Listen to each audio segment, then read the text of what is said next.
Hello friends. My name is Vishal Vardhan और आज मैं लेकर आया हूँ माइक्रो सर्विस।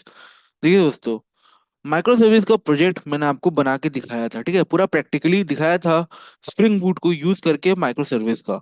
तो ये यहाँ से ये आर्टिकल मैंने लिया था। देखिए, मीडिया में इन्होंने काफी बढ़िया तरीके से micro service with spring boot को समझाया है, ठीक है।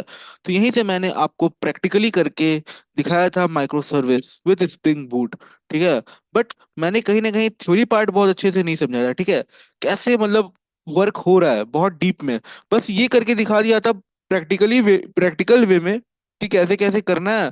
तो हमारा माइक्रो सर्विस कनेक्ट हो जाएगा दूसरे माइक्रो सर्विस से, ठीक है। तो ये चीज करके दिखाया था, मतलब मैंने कहीं ना कहीं दो सर्विसेज के बीच में इंटर इंटर कम्युनिकेशन करके दिखाया था, ठीक है।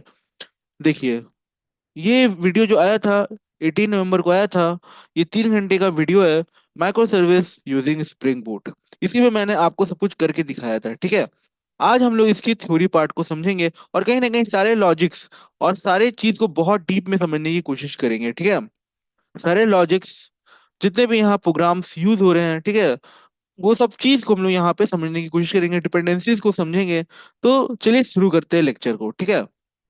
तो यहाँ पे आप देख सकते हैं मीडियम में, यहाँ पे इन्होंने करके दिखाया हुआ है, मीडियम वालों ने यहाँ करके दिखाया हुआ है। तो काफी अच्छा लगा था ये जब मैं किया था, और मैं कहीं ना कहीं प्रैक्टिकली आपको करके दिखाया भी। तो मजा आया क्योंकि वहां पे वर्कआउट हो रहा था, जो भी चीज यहाँ पे लिखा हुआ है ये चीज मैं कर रहा था। तो कहीं ना कहीं प्रैक्टिकली दिख रहा था। तो आप देख सकते हो सारे माइक्रो सर्विसेज के फोल्डर्स बने हुए हैं। स्टूडेंट सर्विस, ठीक है, स्कूल सर्विस, सर्विस रजिस्ट्री और क्लाउड गेट का, ठीक है। ये हम लोग किए थे पिछले क्लास में, ठीक है। तो आज इसको थ्योरी समझते हैं। देखिए, यहाँ पे आप स्प्रिंग बूट देख सकते हैं, स्प्रिंग क्लाउड देख सकते हैं और नेटफ्लिक्स देख सकते हैं। देखिए, ये जो माइक्रो सर्विस है ये सबसे पहले, सबसे फर्स्ट टाइम जो था वो नेटफ्लिक्स के ही थ्रू किया गया था। और कहीं ना कहीं माइक्रो सर्विस जो बनाया गया है वो नेटफ्लिक्स नेटफ्लिक्स के ही थ्रू बनाया गया है, ठीक है। इसलिए यहाँ पे तीनों का आपको यहाँ पे आइकन देखने को मिल रहा होगा, ठीक है। Today we are going to build a very simple microservice system with Spring Boot. Let's first see what is our microservices. ठीक है। तो पहले यहाँ पे इन लोगों ने थोड़ा सा माइक्रो सर्विस के बारे में बताया है। फिर ये लोग प्रैक्टिकली करके दिखाएंगे माइक्रो सर्विस क्या होता है और माइक्रो सर्विस से कैसे काम होता है। Micro services are software architecture, ठीक है। तो यहाँ पे सबसे पहले इन लोगों ने ये पॉइंट किया कि ये एक सॉफ्टवेयर आर्किटेक्चर है, ठीक है। Approach where an application is divided into small independent and self contained services. तो ये आर्किटेक्चर क्या चीज को अप्रोच करती है, जहां पे कोई भी एप्लीकेशन, ठीक है, स्मॉल इंडिपेंडेंट और सेल्फ कंटेन्ड सर्विसेज पर काम करता है, ठीक है। तो देखिए क्या है यहाँ पे मॉड्यूल्स पर बात नहीं होता, यहाँ सर्विसेज पर बात होता है, ठीक है। देखिए, एक प्रोजेक्ट के अंदर बहुत सारे मॉड्यूल्स हो सकते हैं, ठीक है। फॉर एग्जांपल मैं अमेजोन का एग्जांपल ले रहा हूँ, ठीक है, जिसमें बहुत सारे मॉड्यूल हो सकते हैं जैसे कि कस्टमर, ऑर्डर, ठीक है, प्रोफाइल। इस तरीके से बहुत सारे मॉड्यूल हो सकते हैं, बट वो as a single project treat होते हैं, ठीक है। सिंगल प्रोजेक्ट ट्रीट होते हैं। बट अगर आप उसको सर्विसेज कर दे तो सब अपने में एक प्रोजेक्ट हो जाएगा, ठीक है, सब अपने में प्रोजेक्ट हो जाएगा। मतलब कि आपका कस्टमर एक अपने में एक प्रोजेक्ट हो जाएगा, ठीक है, यूजर अपने में एक प्रोजेक्ट हो जाएगा, प्रोफाइल अपने में एक प्रोजेक्ट हो जाएगा, ठीक है। लेकिन जब कोई यूजर इसको यूज करने आ रहा है, ठीक है, कोई क्लाइंट इसको यूज करने आ रहा है अमेजोन की वेबसाइट को, तो उसको लगेगा कि ये ऐसा सिंगल प्रोजेक्ट है, अमेजोन का एक प्रोजेक्ट है और अमेजोन पर हम आए हुए हैं। लेकिन कहीं ना कहीं तीनों एक डिफरेंट प्रोजेक्ट होता है, ठीक है। इसीलिए यहाँ पे चीजें सर्विसेज पर चलती है। अब ऐसा क्यों किया गया, कहीं ना कहीं इंडिपेंडेंट करने के लिए, ठीक है। जैसे हम लोग बहुत बार ये चीज पढ़ चुके हैं, टाइट कपलिंग, लूज कपलिंग। अभी भी कहीं ना कहीं टाइट कपलिंग रह गया है, ठीक है, उसको खत्म करता है माइक्रो सर्विसेज। क्यों रह गया है, क्योंकि जब प्रोजेक्ट्स बहुत बड़े हो जाते हैं तो कहीं ना कहीं टाइट कपलिंग आ ही जाता है, ठीक है। इसीलिए कहीं ना कहीं माइक्रो सर्विस को इंट्रोड्यूस किया गया। जैसे नेटफ्लिक्स है, इन्हें लगा कि प्रोजेक्ट काफी टाइट कपल हो रहा है और कहीं ना कहीं ये प्रोजेक्ट ये एप्लीकेशन अपडेट होते होते काफी बड़ा हो गया है, ठीक है। तो कहीं ना कहीं हर एक मॉड्यूल को अपने में एक प्रोजेक्ट बना दिया जाए, ठीक है। इसीलिए हम लोग उसको मिनी प्रोजेक्ट करते हैं एक सर्विस को, ठीक है। तो यहाँ पे देखिए, और कहीं ना कहीं communicate with each other through APIs, और कहीं ना कहीं हम लोग कम्युनिकेट भी करा पाते हैं, ठीक है, एक दूसरे से एपीआई के द्वारा। तो वो चीज हम लोग करके देखेंगे, ठीक है। हम लोगों ने किया भी है, हम लोगों ने किया है इस चीज को। This follow for faster development deployment scalability. कहीं ना कहीं डेवलपमेंट फास्ट हो जाता है, ठीक है, डिप्लॉयमेंट फास्ट हो जाता है और स्केलेबिलिटी भी आती है। तो देखिए क्या है यहाँ पे क्या बोल रहा है, देखिए फास्ट डेवलपमेंट क्यों, क्योंकि यहाँ पे चूंकि हर सर्विस अपने में एक प्रोजेक्ट है, तो उस पर ज्यादा अच्छा से काम किया जा सकता है और काफी फास्ट काम किया जा सकता है, ठीक है। डिप्लॉयमेंट क्यों, आप चाहे तो एक सर्विस को डिप्लॉय कर सकते हो, ठीक है, जैसे मान लीजिए मैंने अमेजोन का एग्जांपल लिया जिसमें मैंने एक यूजर को एक अपना एक सर्विस बोल रहा हूँ, ठीक है। फिर आपका कैटेगरी भी एक हो गया, कैटेगरी भी होता है, प्रोडक्ट भी होता है, प्रोफाइल भी होता है, सब अपने में एक प्रोजेक्ट है, अपने में एक सर्विसेज है, ठीक है। तो आप अगर चाहे तो सिर्फ आप कस्टमर को डिप्लॉय कर सकते हो, ठीक है। अगर आप चाहे यूजर को डिप्लॉय करना तो यूजर को कर दिया, प्रोडक्ट को चाहते हैं प्रोडक्ट को कर दिया, प्रोफाइल को चाहते हैं प्रोफाइल को कर दिया, कैटेगरी को चाहते हैं कैटेगरी को कर दिया, सब इंडिपेंडेंट है। आप जब चाहे उसको डिप्लॉय कर सकते हैं। बट अगर वो एक सिंगल प्रोजेक्ट होता तो आपको साथ में उसको डिप्लॉय करना पड़ता, ठीक है। तो यहाँ पे डिप्लॉयमेंट भी कहीं फास्टर हो गया है, बहुत ज्यादा फास्टर हो गया है, क्योंकि चीजें बट गई है। तो आप जब आप क्या बोल जाता है, अगर आप यूजर को डिप्लॉय करना चाह रहे हो तो आपको ये चीज दिमाग में लेके नहीं चलना है कि आपको प्रोडक्ट को भी डिप्लॉय करना है, कैटेगरी को भी डिप्लॉय करना है, क्योंकि सब इंडिपेंडेंट है, कोई रिलेशन नहीं है। बस रिलेशन है तो वो यूआरएल से हम लोग करेंगे, तो हम लोग वो पढ़ेंगे इंटर कम्युनिकेशन, ठीक है। तो ये चीज हो गया और स्केलेबिलिटी। अब आपके पास एक अपना एक प्रोजेक्ट हो गया, क्योंकि अपने प्रोजेक्ट को तोड़ दिया है बहुत सारे प्रोजेक्ट में, एक प्रोजेक्ट को आपने बहुत सारे प्रोजेक्ट में तोड़ दिया, तो कहीं ना कहीं उसमें स्केलेबिलिटी बढ़ जाती है, ठीक है। और यह एक और फायदा हो जाता है डेवलपर के लिए, क्योंकि उसको पहले क्या होता था, एक प्रोजेक्ट है, ठीक है, सिंगल प्रोजेक्ट है, तो कहीं ना कहीं डिपेंडेंसी होता था दूसरे प्रोजेक्ट से, क्योंकि अब वो मॉड्यूल है तो एक मॉड्यूल का डिपेंडेंसी बहुत ज्यादा बढ़ जाता है दूसरे मॉड्यूल पर। तो मान लीजिए कोई डेवलपर एक काम कर रहा है, वो रिजाइन मार दिया, तो कोई एक नया डेवलपर आता है, वो उसको काम मिलता है कैटेगरी संभालने का, ठीक है। और कैटेगरी में कहीं ना कहीं यूजर का भी पड़ा हुआ है ऑब्जेक्ट, ठीक है, यूजर का मॉड्यूल के बारे में भी लिखा हुआ है, तो उसको फिर यूजर का भी पढ़ना पड़ेगा। तो उसके लिए एक बहुत बड़ा प्रॉब्लम आ जाता है कि वो कैटेगरी पे फोकस करे कि यूजर पे फोकस करे। तो क्यों, इसीलिए ये कहीं ना कहीं एक डिपेंडेंसी आ गया, ठीक है, डिपेंडेंसी आ गया। बट जब सर्विसेज पर हम लोग आ जाते हैं तो चीजें थोड़ी आसान हो जाती है, क्योंकि वहां पे कहीं पे भी आपको यूजर देखने को नहीं मिलेगा, क्योंकि वो थोड़ा इंडिपेंडेंट हो जाता है, ठीक है। तो यहाँ पे एज अ डेवलपर के लिए भी बहुत आसान हो जाता है, जिसकी वजह से वो डेवलपमेंट फास्ट कर पाता है, ठीक है। This is our system architecture diagram to have a basic idea about the system before going to the implementation। तो ये आप पिक्चर बेसिक देख सकते हो, ठीक है, जो हमारों का माइक्रो सर्विस का आर्किटेक्चर है। यहाँ पे आप देखिए कहीं ना कहीं आपको स्टूडेंट सर्विस देखने को मिल रहा होगा, ठीक है, स्कूल सर्विस देखने को मिल रहा होगा। तो यहाँ पे मीडियम वालों ने क्या किया हुआ है, यहाँ पे इन लोगों ने दो सर्विस बनाया है, ठीक है। फिर साथ ही साथ सर्विस डिस्कवरी को भी बनाया है, ठीक है, और एपीआई गेटवे बनाया है। अभी आप देख सकते हैं स्टूडेंट सर्विस और स्कूल सर्विस, ठीक है, इन दोनों के साथ डेटाबेस कनेक्ट है। अभी देखिए क्या होता था दोस्तों, पहले जो प्रोजेक्ट होते थे, ठीक है, सिंपल बेसिक प्रोजेक्ट होते थे, उसमें एक ही डेटाबेस होता था, ठीक है, एक ही डेटाबेस होता था। बट यहाँ पे चूंकि अब सब मिनी प्रोजेक्ट है, सब अपने में एक प्रोजेक्ट है, तो सबको अपना अपना डेटाबेस मिलेगा, ठीक है। तो स्टूडेंट सर्विस के साथ इन्होंने मोंगोडीबी कनेक्ट कर दिया और स्कूल सर्विस के साथ इन्होंने एसक्यूएल को कनेक्ट कर दिया। ये समझ पा रहे हैं, जो मोंगोडीबी होता है हमारा वो नॉन रिलेशनल डेटाबेस होता है, और जो एसक्यूएल होता है हमारा वो रिलेशनल डेटाबेस होता है, ठीक है।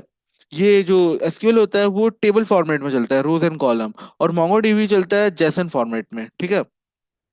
तो यहाँ पे डेवलपर को भी डिपेंडेंसी खत्म हो गया, अब वो चाहे तो अपने हिसाब से जो टेक्नोलॉजी कनेक्ट करना चाहते हैं वो टेक्नोलॉजी वो कनेक्ट कर पा रहे हैं।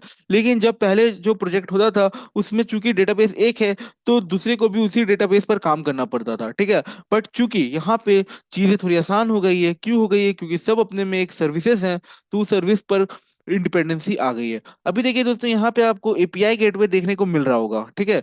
देखिए जो आपका रिक्वेस्ट आता है ना, वो रिक्वेस्ट जो आता है वो सबसे पहले इंटरसेप्ट होता है एपीआई गेटवे से, ठीक है। फिर एपीआई गेटवे को पता चलता है कि कौन से सर्विसेज के पास इसको भेजना है, कौन से माइक्रो सर्विसेज के पास इसको भेजना है, वो डिसाइड करता है वो सर्विस डिस्कवरी में। सर्विस डिस्कवरी में सारा लोकेशन का इंफॉर्मेशन रहता है, वहां से एपीआई गेटवे को पता चल जाता है कि इसको स्टूडेंट सर्विस के पास भेजना है कि स्कूल सर्विस के पास भेजना है, ठीक है। देखिए, get services deployment address from इक्वेरा सर्विस, ठीक है। तो ये जो ये सर्विस डिस्कवरी है, ठीक है, इसमें सारा लोकेशन आपको पता रहेगा, जिससे एपीआई गेटवे को समझ में आ जाएगा किस सर्विस के पास भेजना है, ठीक है। लोकल होस्ट से जो आ रहा है डेटा उसको किस तरफ भेजना है, ठीक है। तो लोकल होस्ट से मतलब रिक्वेस्ट आ रहा है, यूजर से जब रिक्वेस्ट आ रहा है तब, ठीक है। चलिए, तो ये बात समझ में आया। अभी देखिए दोस्तों, यहाँ पे क्या है, स्टूडेंट सर्विस जो है इसको पोर्ट नंबर 8081 मिला है, और जो स्कूल सर्विस है इसको पोर्ट नंबर 8082 मिला है। तो यहाँ पे दोस्तों चूंकि दोनों अलग सर्वर है, ठीक है, अलग सर्वर है, तो दोनों के पोर्ट नंबर भी डिफर डिफर हो गए, ठीक है, डिफरेंस आ गया। एक को 8081 मिला है, एक को 8082 मिला है, ठीक है। वैसे ही जब आप क्यूरा सर्विस डिस्कवरी को जब आप क्रिएट करेंगे, तो इसके लिए फिर अगेन एक नया सर्वर क्रिएट करेंगे, ठीक है। तो इसको अपना एक पोर्ट नंबर मिलेगा। फिर आप एपीआई गेटवे जब आप क्रिएट करोगे, तो उसके लिए फिर एक और नया सर्वर आप बनाओगे, ठीक है, तो उसको कुछ अलग पोर्ट नंबर मिलेगा, ठीक है। इसीलिए कहीं ना कहीं हम लोग एप्लीकेशन डॉट प्रॉपर्टीज में जाके सर्वर पोर्ट को चेंज करते हैं, ठीक है, सर्वर पोर्ट को चेंज करते हैं।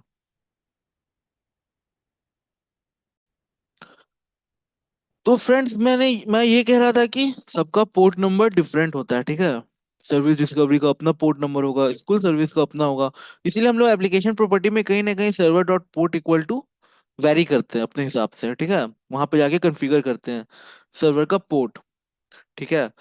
और यहाँ पे देखिए कहीं ना कहीं लोकल होस्ट 8080 आ रहा है, ठीक है। लोकल होस्ट 8080 आ रहा है, कॉमन आ रहा है।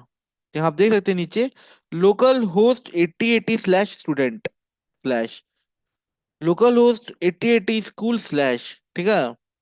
तो यहाँ पे कॉमन पॉइंट बना दिया गया है जहाँ आपको लोकल 8080 देखने को मिलेगा, ठीक है। जब आप प्रोजेक्ट शुरू करेंगे, सर शुरू करेंगे, जो मैंने कराया है आपको माइक्रो सर्विस पर, तो वहां पे आप देखिएगा, पहले हम लोग एपीआई गेटवे से कनेक्ट नहीं करेंगे, ठीक है। हम लोग सीधा यूजर से स्टूडेंट से बात करेंगे, सीधा स्कूल से, सॉरी, यूजर से स्टूडेंट सर्विस पे बात करेंगे, यूजर से स्कूल सर्विस पे बात करेंगे, ठीक है। तो वहां पे आपको उस हिसाब से आपको एचटीटीपी प्रोटोकॉल यूज करना पड़ता है, ठीक है।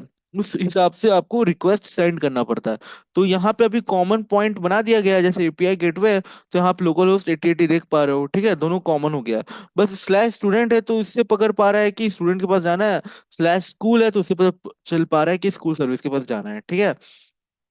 बाकी हम लोग ये यूज करते हैं पहले, जब प्रोजेक्ट बिल्ड कर रहे होते हैं, ठीक है, नए नए, तो हम लोग डायरेक्ट बात करते हैं यूजर से स्टूडेंट को, और यूजर से स्कूल को। फिर धीरे धीरे हम लोग ये सर्विस डिस्कवरी कनेक्ट करते हैं एज अ सर्वर, फिर एपीआई गेटवे लगा देते हैं, ठीक है। नहीं तो हम लोग ये लोकल होस्ट 8081 स्टूडेंट और लोकल होस्ट 8082 स्कूल यूज करते हैं, ठीक है। स्टूडेंट सर्विस से बात करने के लिए, स्कूल सर्विस से बात करने के लिए, रिक्वेस्ट सेंड करने के लिए, ठीक है, मोर टेक्निकली। और दोस्तों यहाँ पे देखिए, स्टूडेंट सर्विस पे मोंगोडीबी यूज किया है, स्कूल सर्विस पर एसक्यूएल किया है। जब मैं प्रोजेक्ट कर रहा था तो मैंने दोनों में माई एसक्यूएल लगा दिया था, ठीक है। स्टूडेंट सर्विस पे भी माई एसक्यूएल लगा दिया था, स्कूल सर्विस पे भी माई एसक्यूएल लगा दिया था। ऐसा क्यों किया था मैं, क्योंकि मेरे पास मोंगोडीबी का सेटअप नहीं था, इंस्टॉल करके डाउनलोड करके नहीं रखा था, ठीक है। और ऊपर से मुझे मोंगोडीबी में ज्यादा काम नहीं किया हूँ, एसक्यूएल और ओरेकल, माई एसक्यूएल और ओरेकल पे काम किया हूँ। तो वही दोनों मैंने कनेक्ट किया था, माई एसक्यूएल दोनों में लगा दिया था, ठीक है, स्टूडेंट सर्विस में भी, स्कूल सर्विस में भी। तो ये आप डायग्राम देख सकते हो, ये आर्किटेक्चर है जिसको हम लोग ने यहाँ पे फॉलो किया गया है प्रोजेक्ट में, ठीक है। As you can see, we have student service, student microservice and school microservice for this example. For the demonstration purpose, student service has a NoSQL database called MongoDB, and student service has use a SQL database. तो यहाँ पे ये बता रहा है, ठीक है, दोनों माइक्रो सर्विस के लिए अपने हिसाब से डेटाबेस मिला हुआ है, एक NoSQL मिला है, एक SQL मिला हुआ है। Then you can see the Euclid discovery service discovery. Service discovery is a pattern with where client applications can discover the location of service dynamically at runtime. ठीक है। तो यहाँ पे कहीं ना कहीं जो आपका क्लाइंट एप्लीकेशन होता है, वो डिस्कवर कर सकता है, डिस्कवर कर लेता है location of service dynamically at run time, ठीक है। तो रन टाइम पर ये जो लोकेशन है, ये कहीं ना कहीं सर्विस डिस्कवरी की मदद से लोकेशन पता चल जाता है, ठीक है। The main idea is to have a central registry of all the services and their current status, ठीक है। कहीं ना कहीं यहाँ ये एक सेंट्रल रजिस्ट्री है, ठीक है, हर सर्विसेज का, और कहीं ना कहीं करंट स्टेटस बताता है। This registry can be queried by client to determine the location of particular service, ठीक है। तो ये इंपॉर्टेंट पॉइंट है, देखिए, this registry can be queried by clients, ठीक है, to determine the location of particular service. तो जो भी क्लाइंट आए हुए हैं, वो पर्टिकुलर सर्विस पर जाना चाह रहे हैं, ठीक है, इस पर रिक्वेस्ट सेंड करना चाह रहे हैं, तो कहीं ना कहीं आपको यहाँ पे सर्विस डिस्कवरी का रोल आएगा, ठीक है। The next thing I want to talk about is API gateway, ठीक है। An API gateway is a reverse proxy that sits in front of your micro service and act as a single entry point for incoming API request. तो मैं बताया, ठीक है, it is responsible for request routing, composition and protocol translation. ठीक है। तो यहाँ पे आपको ये भी मैंने बताया कि जो हिसाब से जहाँ रिक्वेस्ट जाना चाहिए वो एपीआई गेटवे डिसाइड करता है, उसको लोकेशन सर्विस डिस्कवरी प्रोवाइड करता है, उस हिसाब से उस सर्विस को ये रिक्वेस्ट सेंड कर देता है। ठीक है। कहीं ना कहीं प्रोटोकॉल को भी ट्रांसलेट कर देता है। ठीक है। Among other things, the connection between service discovery and API gateway is that the API gateway use the information from the service discovery registry to route the request to the appropriate microservice। तो ये बात मैंने बताया। ठीक है। The API gateway queries the registry to determine the location of the target microservice and then forward the incoming request to that service. In this way, the API gateway acts as a bridge between client application and microservices, providing unified entry point for incoming request and abstracting the underlying complexity of the microservice। ठीक है। तो यहाँ पे आप समझ पा रहे होंगे, जब भी यूजर से कोई रिक्वेस्ट जाता है एपीआई गेटवे के पास, तो एपीआई गेटवे कहीं ना कहीं सर्विस डिस्कवरी का मदद करता है लोकेशन जानने में। ठीक है। कि ये स्टूडेंट सर्विस के पास भेजना है या फिर स्कूल सर्विस के पास भेजना है, और ये लोकेशन जनरेट किया जाता है सर्विस डिस्कवरी के थ्रू एट रन टाइम पर। ठीक है।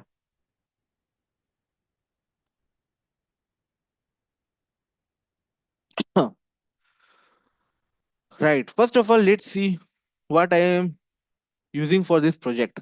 आईडी और टेक्स्ट एडिटर। ठीक है। तो यहाँ पे मैं जो यूज किया था वो इंटेल आईजे किया था। ठीक है। और यहाँ पे जो आईडी है वही यूज करना चाहिए।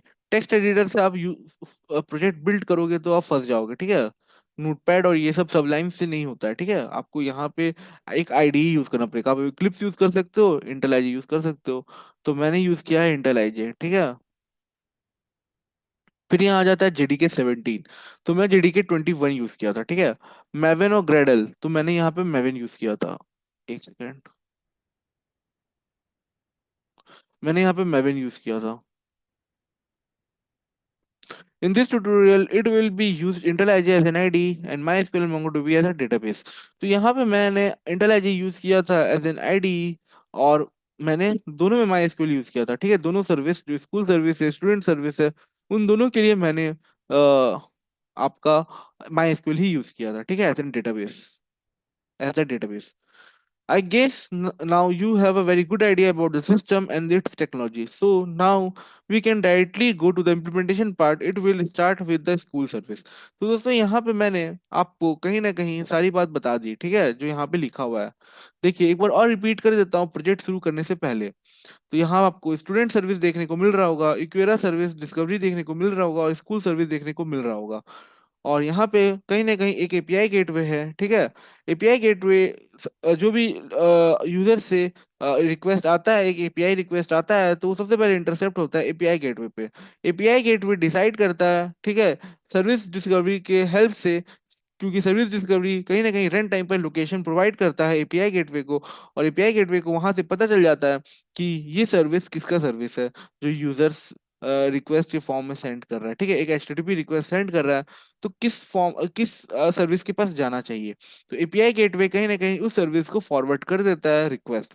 ठीक है। तो इसीलिए लिखा जाता है कहीं ना कहीं एपीआई गेटवे जो होता है वो रिक्वेस्ट राउटिंग में मदद करता है, कंपोजिशन में मदद करता है, और प्रोटोकॉल ट्रांसलेशन में मदद करता है। ठीक है। तो यहाँ पे कहीं ना कहीं आपको कॉमन पॉइंट देखने को मिल रहा होगा, लोकल होस्ट 8080। ठीक है। बाकी जो आगे का है वो कहीं ना कहीं डिसाइड करता है कि वो स्टूडेंट सर्विस के पास जाएगा कि स्कूल सर्विस के पास जाएगा। फिर यहाँ पे स्टूडेंट सर्विस के पास अपना एक डेटाबेस है जो कि मोंगोडीबी है, स्कूल सर्विस के पास अपना एक डेटाबेस है वो एसक्यूएल है। ठीक है। तो ये सारा काम होता है। फिर जो आपका सर्विस डिस्कवरी है, ठीक है, वो आपका एक सेंटर पॉइंट होता है। ठीक है। जहाँ पे कहीं ना कहीं लोकेशन डिसाइड होता है। तो यहाँ लिखा है, it is the main idea is to have central registry for all services in their current status. The registry can be queried by the client to determine the location of a particular service. ठीक है। यहाँ बताया हो गया। तो यहाँ आप green colour में देख सकते हो लिखा हुआ है, service discovery is a pattern. तो ये याद रखिएगा, एक पैटर्न है जहाँ पे client application discover the location of, ठीक है, service dynamically at run time. ठीक है। तो ये चीज है। तो चलिए अब सीधा हम लोग स्कूल माइक्रो सर्विस क्रिएट करना शुरू करते हैं। तो ये मैंने करके दिखाया हुआ है, तो आप मेरे previous lecture micro service using spring boot पर जाके और स्कूल माइक्रो सर्विस बना सकते हो। ठीक है। यहाँ मैं थोड़ा थ्योरी में बता रहा हूँ। To initialize the project, go to https colon slash slash start dot spring dot io, and you can specify your own group id, artifact id, project name and java version। ठीक है, तो यहाँ पे आपको पता है कि हम लोग स्प्रिंग इनिशियलाइजर पे गए थे और उसके बाद हमने ग्रुप आईडी, आर्टिफैक्ट आईडी, तो जो आपका ग्रुप आईडी होता है, ठीक है, वो हमारा पैकेज नेम होता है। ठीक है, आर्टिफैक्ट आईडी हमारा प्रोजेक्ट का नाम ही होता है, तो ये दोनों सेम है। ठीक है, फिर जावा वर्जन हम लोग वहां पे सेलेक्ट करते हैं। ठीक है, तो अपने हिसाब से अगर आपका 17 है तो आप 17 यूज करिए, अगर आपका वर्जन 21 है तो आप 21 यूज करिए। We will add a few dependencies here as well। ठीक है, we want to use them in our project। for now I need lombok। तो आप lombok को जानते होंगे, ठीक है, क्या होता है, इसका अंदर डिपेंडेंसी ऐड किया जा रहा है। स्प्रिंग डेटा जेपीए इसको ऐड किया जा रहा है। ठीक है, तो जेपीए क्या होता है, ठीक है, एक हाइबरनेट है, एक ओआरएम है। ठीक है, ऑब्जेक्ट रिलेशनल मैनेजमेंट, जो कहीं ना कहीं डेटाबेस से कनेक्ट करने में हमें मदद करता है। तो हम जनरली जो क्लास होता है उसको एंटिटी फॉर्म में बना लेते हैं, जिससे स्प्रिंग बूट को पता चल जाता है कि जो क्लास है, ठीक है, जो ऑब्जेक्ट है, ये कहीं ना कहीं as a table format database में स्टोर होगा। ठीक है, फिर यहाँ स्प्रिंग वेब है, जब भी हम लोग एक वेब साइट बिल्ड करते हैं, ठीक है, इंटरनेट पर वेबसाइट बिल्ड करते हैं, तो वहां पे हमें स्प्रिंग वेब का जरूरत पड़ता है। ठीक है, स्प्रिंग वेव हमें बहुत सारी फैसिलिटी दे देता है, जैसे हम लोग रेस्टफुल एपीआई क्रिएट कर सकते हैं। ठीक है, हम लोग को स्प्रिंग एमवीसी का फैसिलिटी मिलता है, और हमें टॉम कैट सर्वर जो कि एम्बेडेड रहता है, ठीक है, वो फैसिलिटी हमें स्प्रिंग वेव प्रोवाइड कर देता है। फिर साथ ही साथ आप माई एसक्यूएल ड्राइवर देख सकते हो। ठीक है, माई एसक्यूएल ड्राइवर का इसीलिए जरूरत पड़ता है, जिससे हमारा स्प्रिंग बूट को पता चल जाता है कि ये जो कनेक्शन बैठने वाला है वो माई एसक्यूएल के साथ बैठेगा। ठीक है, तो वहां पे हम माई एसक्यूएल ड्राइवर को एज अ डिपेंडेंसी ऐड कर लेते हैं। और लॉम्बॉक क्या था, तो लॉम्बॉक आपका कुछ ऐसे एनोटेशंस प्रोवाइड कर देता है, जिससे आप एक्स्ट्रा बॉलर प्लेट कोड जो आप यूज करते हो क्लास के अंदर, ठीक है, जैसे फॉर एग्जांपल आप स्कूल का माइक्रो सर्विस बना रहे हो, तो उसके जो एट्रीब्यूट्स है उसके लिए आप गेटर सेटर मेथड बनाओगे, तो आपको बनाने की जरूरत नहीं पड़ेगा। सिंपली आप annotation getter at the rate getter at the rate setter लगाओगे, तो वहां पे आपको एक्स्ट्रा जो गेटर सेटर मेथड है वो लिखने का जरूरत नहीं पड़ेगा। तो ये फीचर को यूज किया जा रहा है। ठीक है, तो इसको भी डिपेंडेंसीज में ऐड कर दिया जा रहा है। तो यहाँ पे सारी बात लिखा हुआ भी है जो मैं आपको बताया। देखिए, स्प्रिंग वेब जो है वो स्प्रिंग एमवीसी और एम्बेडेड टॉमकैट प्रोजेक्ट प्रोवाइड करता है। स्प्रिंग डेटा जेपीए है, वो जेपी जावा परसिस्टेंस एपीआई है एंड हाइबरनेट है। ठीक है, माई एसक्यूएल है, वो जेडीबीसी का ड्राइवर प्रोवाइड कर देता है। और लॉम्बॉक है, वो जावा लाइब्रेरी टूल है that generates code to for minimizing boilerplate code. The library replace boilerplate code with easy to use annotation. ठीक है, तो ये सारा फैसिलिटी आपको मिलेगा। तो इतना हमने करना होता है। फिर यहाँ पे after that you can click on generate button and you can download a zip file that that's your project. तो यहाँ पे आप ये स्प्रिंग इनिशियलाइजर देख पा रहे होगे, इसका वेबसाइट खुला हुआ है। यहाँ इन लोगों ने Java page, Java language select किया है, मैवेन सेलेक्ट किया हुआ है। ठीक है, as a build tool version select किया है बाय डिफॉल्ट, जो उस टाइम रहा होगा 3.0.2। हम लोग शायद यूज किए थे 3.5.3। ठीक है, ग्रुप हो गया, या आपका पैकेज नेम हो गया, तो आप यहाँ देख सकते हो package name com dot hexagon, और स्कूल सर्विस जो आपका आर्टिफैक्ट नेम है, जो आपका प्रोजेक्ट नेम है, ठीक है, वो यहाँ पे लिखा हुआ है स्कूल सर्विस। और डिस्क्रिप्शन में इन लोग ने लिख दिया स्कूल माइक्रो सर्विस। पैकेजिंग जो ये लोग किया है, जार किया है। ठीक है, और जो जावा का यूज कर रहे हैं वो 17 यूज कर रहे हैं। देखिए, यहाँ पे आपको 11 और 8 देखने को मिल रहा होगा। आज के टाइम पर 11 8 हटा दिया गया है। मिनिमम जो वर्जन है वो आपको 17 रखना पड़ेगा। ठीक है, फिर यहाँ पे डिपेंडेंसीज को ऐड कर दिया गया, जैसे लॉम्बॉक है, स्प्रिंग डेटा जेपीए है, माई एसक्यूएल ड्राइवर और स्प्रिंग वेब है। ठीक है, और फिर सिंपली यहाँ पे आप जाके जनरेट कर लोगे। क्लिक करोगे जनरेट पे, तो आपको जिप फाइल मिलेगा। जिप फाइल को अनजिप कर देना है। ठीक है, और कहीं ना कहीं आपको, जैसे फॉर एग्जांपल इंटेल एज है, तो इंटेल एज ओपन कर लेना है। वहां पे जाके फाइल्स में जाके आपको ओपन बटन पर दबाना है। ओपन में जाके आपको जहां पे भी आप ये आपका फोल्डर रखा हुआ है, ठीक है, स्कूल सर्विस का, उस फोल्डर पे जाके क्लिक कर देना है और ओके कर देना है, तो आपका ऐड हो जाएगा। ठीक है, अब फिर आप प्रोजेक्ट बना सकते हो स्कूल सर्विस का। After we create the project, if we go to the pom.xml, you can see the dependencies that we have installed। तो यहाँ पे आप सारे अपना डिपेंडेंसीज आप देख सकते हो pom.xml में। ठीक है, तो यहाँ पे आपको देखने को मिलेगा। तो यहाँ आप देखिए, आपका डेटा जेपी ऐड हो गया है। ठीक है, स्प्रिंग वेब ऐड हो गया है, माई एसक्यूएल ड्राइवर ऐड हो गया है, लॉम्बॉक ऐड हो गया है। ठीक है, और ये वाला तो पहले से रहता ही है। ठीक है, फिर मैवन का प्लगइन आप देख सकते हो और लॉम्बॉक का प्लगइन देख सकते हो। तो ये सब कुछ ऐड हो गया। Connect spring boot application with the database. अब यहाँ पे स्प्रिंग बूट एप्लीकेशन को डेटाबेस से कनेक्ट किया जा रहा है। Next, before we start working on the application, we will want to set up the database. This can easily be done through Spring Data JPA, ठीक है, which allow us to set the connection up and just a couple of parameters. For the under the resource folder, you can see the file called application.properties. Inside the application.properties file and add those details. As I mentioned earlier, here we use MySQL as a database. Here we have to specify our server port, database name, username and password, ठीक है। तो यहाँ पे आप दोस्तों देख सकते हैं क्या, देखिए एप्लीकेशन रिसोर्स के अंदर, ठीक है। तो मैं आपको प्रैक्टिकली सब कुछ करके दिखा रहा हूँ, ठीक है। अगर आपको प्रैक्टिकल नॉलेज लेना है तो आप सिंपली मेरा micro service using spring boot पर जाइए, ये सारे स्टेप्स मैं करके दिखाया हूँ, वहाँ समझाया हूँ, ठीक है। तो वहां पे आप जाके गो थ्रू हो जाइए। अभी देखिए दोस्तों, यहाँ पे मैं एप्लीकेशन डॉट प्रॉपर्टीज के अंदर आपको ये सारी डिटेल्स को डालना पड़ेगा, ठीक है। यहाँ पे आप देख सकते हैं कहीं ना कहीं com dot my SQL dot JDBC driver डाला गया है, ठीक है। तो ये ड्राइवर क्लास में लगाना पड़ता है, ठीक है। अभी के टाइम पे com dot CJ dot my SQL dot JDBC dot driver है, ठीक है। तो वो आपको डालना पड़ेगा, इससे काम नहीं बनेगा। फिर यहाँ पे आपको यूआरएल देखने को मिल रहा है जेडीबीसी, ठीक है, कॉलन माई एसक्यूएल, ये प्रोटोकॉल है, ठीक है।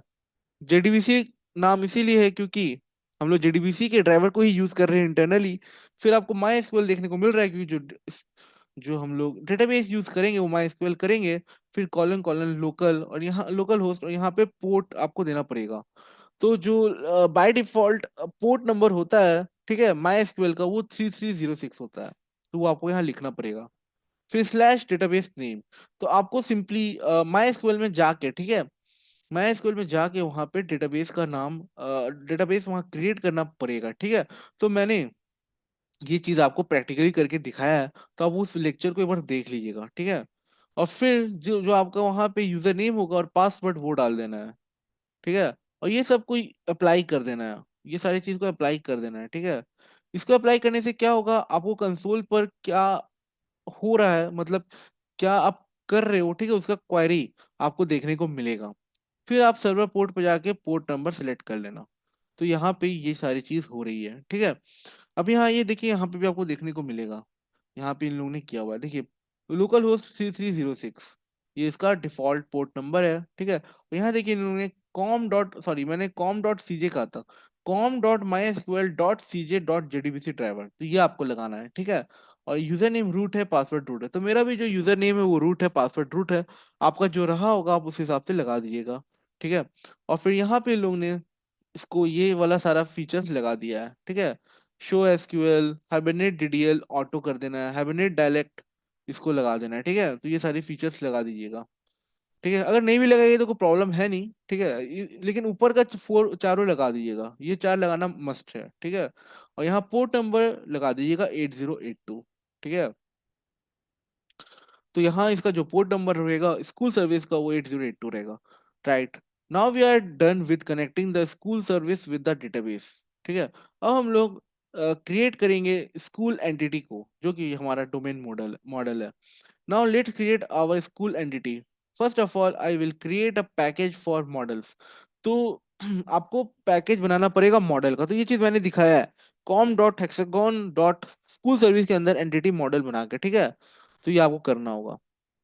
Inside the entity package, I am going to create a class called school service, school.java. Then add the following code. तो यहाँ पे दोस्तों आप देख सकते हैं, ठीक है, यहाँ पे आप देख सकते हैं स्कूल क्लास बनाया गया है, ठीक है। और इसमें एंटिटी को लगा दिया गया है। एंटिटी एनोटेशन आप लगाओगे तो फिर यहाँ पे क्लियर हो जाएगा कि ये जो डेटा है, इसके जो एट्रीब्यूट्स हैं, ये सारे private int ID, school name, location, principal name, ये सारे जो हैं ये आपके एज अ डेटाबेस में जाके ये डेटा स्टोर होगा, ठीक है। तो एंटिटी से पता चलता है।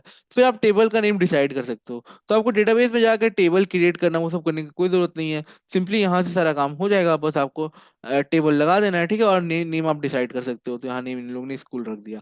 अगर आप ये नहीं करते, ठीक है, तो भी टेबल क्रिएट हो जाता, बट वहां पे क्लास का नाम को लिया जाता है, ठीक है। बट यहाँ पे आप कस्टमाइज कर सकते हो, अपने हिसाब से नेम दे सकते हो, ठीक है। तो यहाँ पे दिया, फिर यहाँ पे new args constructor, all args constructor लगा दिया गया है, गेटर सेटर लगा दिया गया है, ठीक है। तो यहाँ लॉम्बॉक का फीचर्स को यूज किया जा रहा है, तो आप यहाँ देख सकते हैं लॉम्बॉक का यहाँ पे इंपोर्ट कर दिया गया है पैकेज को, ठीक है।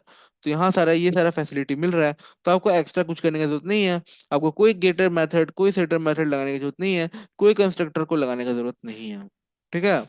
यहाँ पे काम डायरेक्ट हो जाएगा। फिर यहाँ आप देख सकते हो आईडी के ऊपर एक एनोटेशन आईडी लगाया गया है, तो ये मस्ट होता है, ये लगाना जरूरी है। क्यों लगाना जरूरी है? क्योंकि आप कोई भी डेटा को डेटाबेस में स्टोर कर रहे हो तो उसमें एक यूनिक आईडी होता है, एक प्राइमरी की होता है। तो यहाँ पे कहीं ना कहीं आईडी को प्राइमरी की बनाया गया है, क्योंकि हर स्कूल नेम का एक इसको हर स्कूल का एक अपना एक पर्सनल आईडी होगा जो डिफरेंस डिफरेंस क्रिएट करेगा, ठीक है। फिर यहाँ पे लगा दिया गया है annotation generated value strategy generation type dot auto. ये करने से क्या फायदा हो रहा है? तो ये करने से ये फायदा हो रहा है कि ये करने से क्या फायदा हो रहा है कि आपको आईडी पर्सनली जाके ऐड नहीं करना पड़ेगा, ठीक है। ये ऑटोमेटिक जनरेट करके दे देगा आईडी, ठीक है। ये फैसिलिटी मिल रहा है। Here you do not have to generate constructor, setter, getter because they are done by at the rate data, all are constructor, no are constructor annotation which were provided by Lombok dependency. तो ये मैंने आपको बताया। The entity annotation specifies that the class is an entity and is mapped to the database table. ठीक है, तो ये मैंने आपको बताया। At the rate table annotation specifies the names of the database table to use for mapping. तो ये भी मैंने आपको बताया। The ID annotation specifies the primary key of the entity and generated provide the specification of generation at strategy for the value of primary key. तो ये भी मैंने आपको बता दिया। फिर यहाँ पे persistence layer क्रिएट किया जा रहा है, creating repository classes. Our next step is creating a repository class. At the repository is a string annotation that indicates that the decorated class is a repository. तो यहाँ हम at the rate repository add करते हैं, ठीक है, annotation लगाते हैं, जिससे क्लास पता चल जाता है वो क्लास जो है वो रिपोजिटरी क्लास है। और repository is a mechanism for encapsulating storage retrieval search behaviour that emulates a collection of objects. तो वहां पे दोस्तों आप देख सकते हो जो है ये क्या फैसिलिटी देगा, ठीक है। तो ये हम डेटाबेस से डायरेक्टली बात कर सकते हैं, क्योंकि इसके पास सारे ये सारे मेथड प्रोवाइडेड है, स्टोरेज का है, रिट्राइवल का है, सर्च का है, ठीक है। ये सारे बिहेवियर हमें इस क्लास से मिल जाते हैं, ठीक है। तो जो हमें एक्चुअली जो हमें कम्युनिकेट करना पड़ता है डेटाबेस से, वो कम्युनिकेशन हमें परसिस्टेंस लेयर से हो जाता है, ठीक है। First of all I am going to create a package for repository classes. Inside the package create a interface called school repository. तो यहाँ हम क्लास नहीं क्रिएट करते हैं, यहाँ हम इंटरफेस क्रिएट करते हैं, ठीक है। Then add the following code. तो यहाँ पे कहीं ना कहीं आप यहाँ पैकेज देख सकते हो, तो com dot hexagon dot school service के अंदर रिपोजिटरी का एक पैकेज बनाया गया है, और उस पैकेज के अंदर ये रिपोजिटरी का इंटरफेस बनाया गया है, जिसका नाम है स्कूल रिपोजिटरी, ठीक है। तो यहाँ एनोटेशन लगा दिया गया है, चूंकि ये इंटरफेस है, ठीक है, इंटरफेस है, तो आपको यहाँ पे कोई इम्प्लीमेंटिंग मेथड लिखने का जरूरत नहीं है।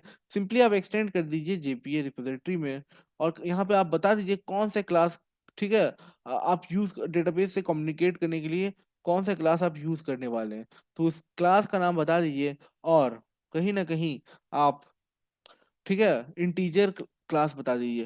देखिए ये इंटीजर क्लास क्यों बताया जा रहा है, तो उस क्लास में जो आपका डेटा है, ठीक है, उसमें कौन सा आप डेटा नहीं कहेंगे, एट्रीब्यूट कहेंगे, कौन सा एट्रीब्यूट है जिसको आप यूनिक बना रहे हो, प्राइमरी की बना रहे हो, तो उसके क्लास को यहाँ पे लिखा जाता है। तो इंटीजर, वहां हमने इंट लिखा था, यहाँ हमने इंटीजर को लिख दिया, ठीक है, उसको क्लास में कन्वर्ट कर दिया यहाँ पे, ठीक है।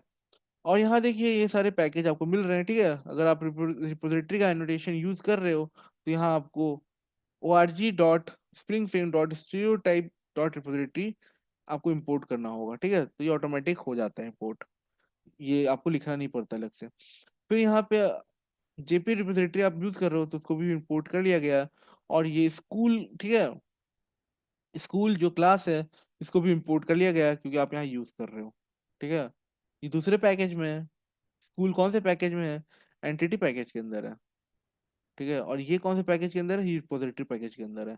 अभी देखिए दोस्तों, यहाँ स्कूल रिपोजिट ये इंटरफेस बना दिया गया है, बट इसके इम्प्लीमेंटेशन का टेंशन हमें नहीं लेना है, ये सारे इम्प्लीमेंटेड पहले से ही है। बस आपको स्कूल रिपोजिटरी इंटरफेस का, ठीक है, आपको ऑब्जेक्ट भी बनाने की जरूरत नहीं है, ठीक है, क्योंकि यहाँ पे ऑटो वायरिंग चलता है, ठीक है। तो मैं आपको ऑटो वायरिंग भी समझा दूंगा क्या होता है, ठीक है। तो इसका आप जो हम लोग कोर जावा पढ़े होंगे वो समझ पा रहे होंगे कि स्कूल सर्विस, स्कूल रिपोजिटरी का जो कि इंटरफेस है उसका ऑब्जेक्ट क्रिएट नहीं होता है, बट उसकी इम्प्लीमेंटिंग क्लास का ऑब्जेक्ट क्रिएट होता है। तो हम लोग क्या करते हैं, स्कूल सर्विस, स्कूल रिपोजिटरी का नाम समझ लीजिए कि एक इंटरफेस है, तो उसके नाम का हम लोग कहीं ना कहीं रेफरेंस ऑब्जेक्ट ले लेते हैं, लेकिन इम्प्लीमेंटिंग क्लास उसका रखते हैं। तो हम लोग कहीं ना कहीं अपकास्टिंग करते हैं, ठीक है। क्लास रख दिया जो इम्प्लीमेंटिंग क्लास है, लेकिन नाम इंटरफेस का रख दिया, ठीक है। टाइप ऑफ डेटा कौन सा रख दिया, वो एक इंटरफेस का नाम रख दिया, ठीक है। तो उस इंटरफेस का जो रेफरेंस होता है, फॉर एग्जांपल हमने स्कूल रिपोजिटरी, ठीक है, नाम का रेफरेंस ऑब्जेक्ट रखा, तो उसके हेल्प से हम लोग मेथड को एक्सेस कर पाते हैं, ठीक है, इम्प्लीमेंटिंग क्लास का। तो ये बात आप मेरा समझ पा रहे होंगे। बट ये सब हमें करने का जरूरत नहीं है, ये सारा चीज हैंडल स्प्रिंग बूट कर देता है, ठीक है। आपको सिर्फ एक्सटेंड करना है जेपी रिपोजिटरी से। यहाँ पे एक और रिपोजिटरी होता है, वो आपका क्रेड रिपोजिटरी होता है, ठीक है। बट ये ज्यादा अच्छा होता है क्योंकि इसमें ज्यादा फीचर्स मिलता है, और बहुत इसमें ज्यादा तरीके के मेथड्स अवेलेबल है। Here you can see I extends the interface by JPA repository and pass the school model and data type of its ID, ठीक है। JPA repository is a JPA specific extension of repository. It contains the full of CRUD repository and paging and sorting repository. तो यहाँ आपको दोनों facility मिलता है, CRUD repository भी मिल जाता है और पेजिंग एंड सॉर्टिंग रिपोजिटरी भी मिल जाता है। So it contains API for basic CRUD operations and also API for pagination and sorting, ठीक है। क्रिएटिंग अ सर्विस, अब हम लोग सर्विस क्रिएट कर रहे हैं जो सबसे इंपॉर्टेंट है, क्योंकि सर्विस में ही हमारा बिजनेस लॉजिक लिखा रहता है। We mark beans with annotation service to indicate that it's holding the business logic। तो यहाँ पे भी हम लोग एक एनोटेशन का यूज करते हैं जो कि सर्विस है, जिससे स्प्रिंग बूट को पता चल जाता है कि ये सर्विस लेयर है, ठीक है। Here we are going to implement the functions like insert, retrieve, update and delete the student records। We wrote the business logic in the service class file। Now create a package called service. Under the service package, create a class called school service। Finally add the following code inside the school service class। तो यहाँ friends हमने क्या किया हुआ है, देखिए com dot hexagon dot school service dot service, ठीक है। तो सर्विस के पैकेज बना दिया है इस पैकेज के अंदर, और इसके अंदर हम कहीं ना कहीं स्कूल सर्विस का क्लास क्रिएट किए हैं, और यहाँ एनोटेशन लगा दिया है कि ये जो क्लास है ये आपका एनोटेशन सर्विस, ठीक है, जिससे ये पता चल जाएगा कि ये सर्विस क्लास है, ठीक है। अब यहाँ पे देखिए स्कूल रिपोजिटरी, स्कूल रिपोजिटरी, तो मैं यही बोल रहा था, यहाँ हमने ऑटो वायर कर दिया है। ऑटो वायर लगाने की वजह से आपको यहाँ पे ऑब्जेक्ट क्रिएट करना नहीं पड़ेगा, ठीक है, कोई इम्प्लीमेंटेशन क्लास लेने की जरूरत नहीं है। यही चीज मैं बोल रहा था, ठीक है। अभी देखिए यहाँ पे ऐड स्कूल कर रहे हैं, ठीक है, ऐड स्कूल कर रहे हैं और बस ऑब्जेक्ट डाल दिया स्कूल का, ठीक है, ऑब्जेक्ट डाल दिया स्कूल का, और फिर रिटर्न क्या करा ले रहे हैं, स्कूल करा ले रहे हैं, ठीक है। तो यहाँ पे हम लोग सिंपली स्कूल रिपोजिटरी, ठीक है, जो कि यहाँ पे आप देख सकते हैं रेफरेंस ऑब्जेक्ट है स्कूल रिपोजिटरी, उसके मदद से हम बस डॉट सेव, क्योंकि इसके अंदर जो मेथड है स्कूल रिपोजिटरी, ठीक है, जो इसके इम्प्लीमेंटिंग क्लासेस होंगे जिसका टेंशन हमें नहीं लेना है, उसके अंदर जो मेथड होगा उसके मदद से, ठीक है, तो उसके पास सेव मेथड है, सिंपली सेव लिखा और कहीं ना कहीं स्कूल के ऑब्जेक्ट रेफरेंस को डाल दिया, तो वो सेव कर देगा। तो कितना आसान हो गया दोस्तों, आपको कोई यहाँ क्वेरी रन करने का जरूरत नहीं हुआ, बस आप ये करोगे तो आपका काम हो जाएगा। फिर यहाँ पे देखिए आपको फेच करना है, ठीक है। तो यहाँ अगेन जो स्कूल रिपोजिटरी है वो आपको कहीं ना कहीं फाइंड ऑल मेथड का फैसिलिटी देता है, ठीक है। तो अगेन ये फाइंड ऑल आ कहाँ से रहा है, तो मैं आपको बता रहा हूँ वापस से। यहाँ चूंकि ऑटो वायर लगाया हुआ है, इसलिए हमें कोई इम्प्लीमेंटिंग क्लासेस को यूज करने की जरूरत नहीं है। उस इम्प्लीमेंटिंग क्लास के अंदर से ये फाइंड ऑल का मेथड आ रहा है, ठीक है। अब ये फाइंड ऑल मेथड क्या करेगा, सिंपली आपको school repository dot find all करना है, ठीक है। तो स्कूल रिपोजिटरी क्या कर रहा है, ठीक है, वो कहीं ना कहीं डेटाबेस के अंदर जा रहा है, ठीक है, डेटाबेस से डेटा उठा रहा है, ठीक है, और कहीं ना कहीं स्कूल रिपोजिटरी का डेटा उठा रहा है और कहीं ना कहीं फाइंड कर ले रहा है जो भी डिटेल्स स्कूल्स के रखे हुए हैं, ठीक है, लिस्ट फॉर्म में। तो यहाँ दोस्तों आप देख सकते हैं यहाँ जो सेव भी कर रहे हैं वो कहीं ना कहीं डेटाबेस में जाके स्टोर हो रहा है, ठीक है, data school repository dot save कर रहे हैं, तो ये जो डेटा है वो डेटाबेस में जाके स्टोर करना है, क्या स्टोर करना है, तो इस ऑब्जेक्ट रेफरेंस, इस ऑब्जेक्ट को जाके स्टोर कर देना है, ठीक है। तो ये बहुत सिंपल है। तो आप ये समझ पा रहे होंगे, ठीक है। आपको बस यहाँ पे object pass as a parameter object pass कर देना है स्कूल का, और डेटा सेव हो जाएगा। तो यहाँ देखिए कहीं ना कहीं जो सर्विस लेयर है वो कहीं ना कहीं आपका रिपोजिटरी क्लास के मदद से डेटाबेस में डेटा को स्टोर कर रहा है, फेच कर रहा है, ठीक है। अगर आपको फेच स्कूल बाय आईडी करना है, सिंपली आप इंट आईडी को पास कर दीजिए और यहाँ पे आपको रिटर्न करके दे देगा, ठीक है। तो यहाँ आप सिंपली लिखिए school repository dot find by ID, ठीक है। और इसमें सिंपली आईडी डाल दिया, अगर नहीं मिल रहा है तो और एल्स नल, ठीक है। तो ये देखिए इससे आपका काम हो जाएगा। फिर कुछ ऐसा कस्टम मेथड्स होते हैं तो उसकी इम्प्लीमेंटेशन हमें करना पड़ता है, ठीक है।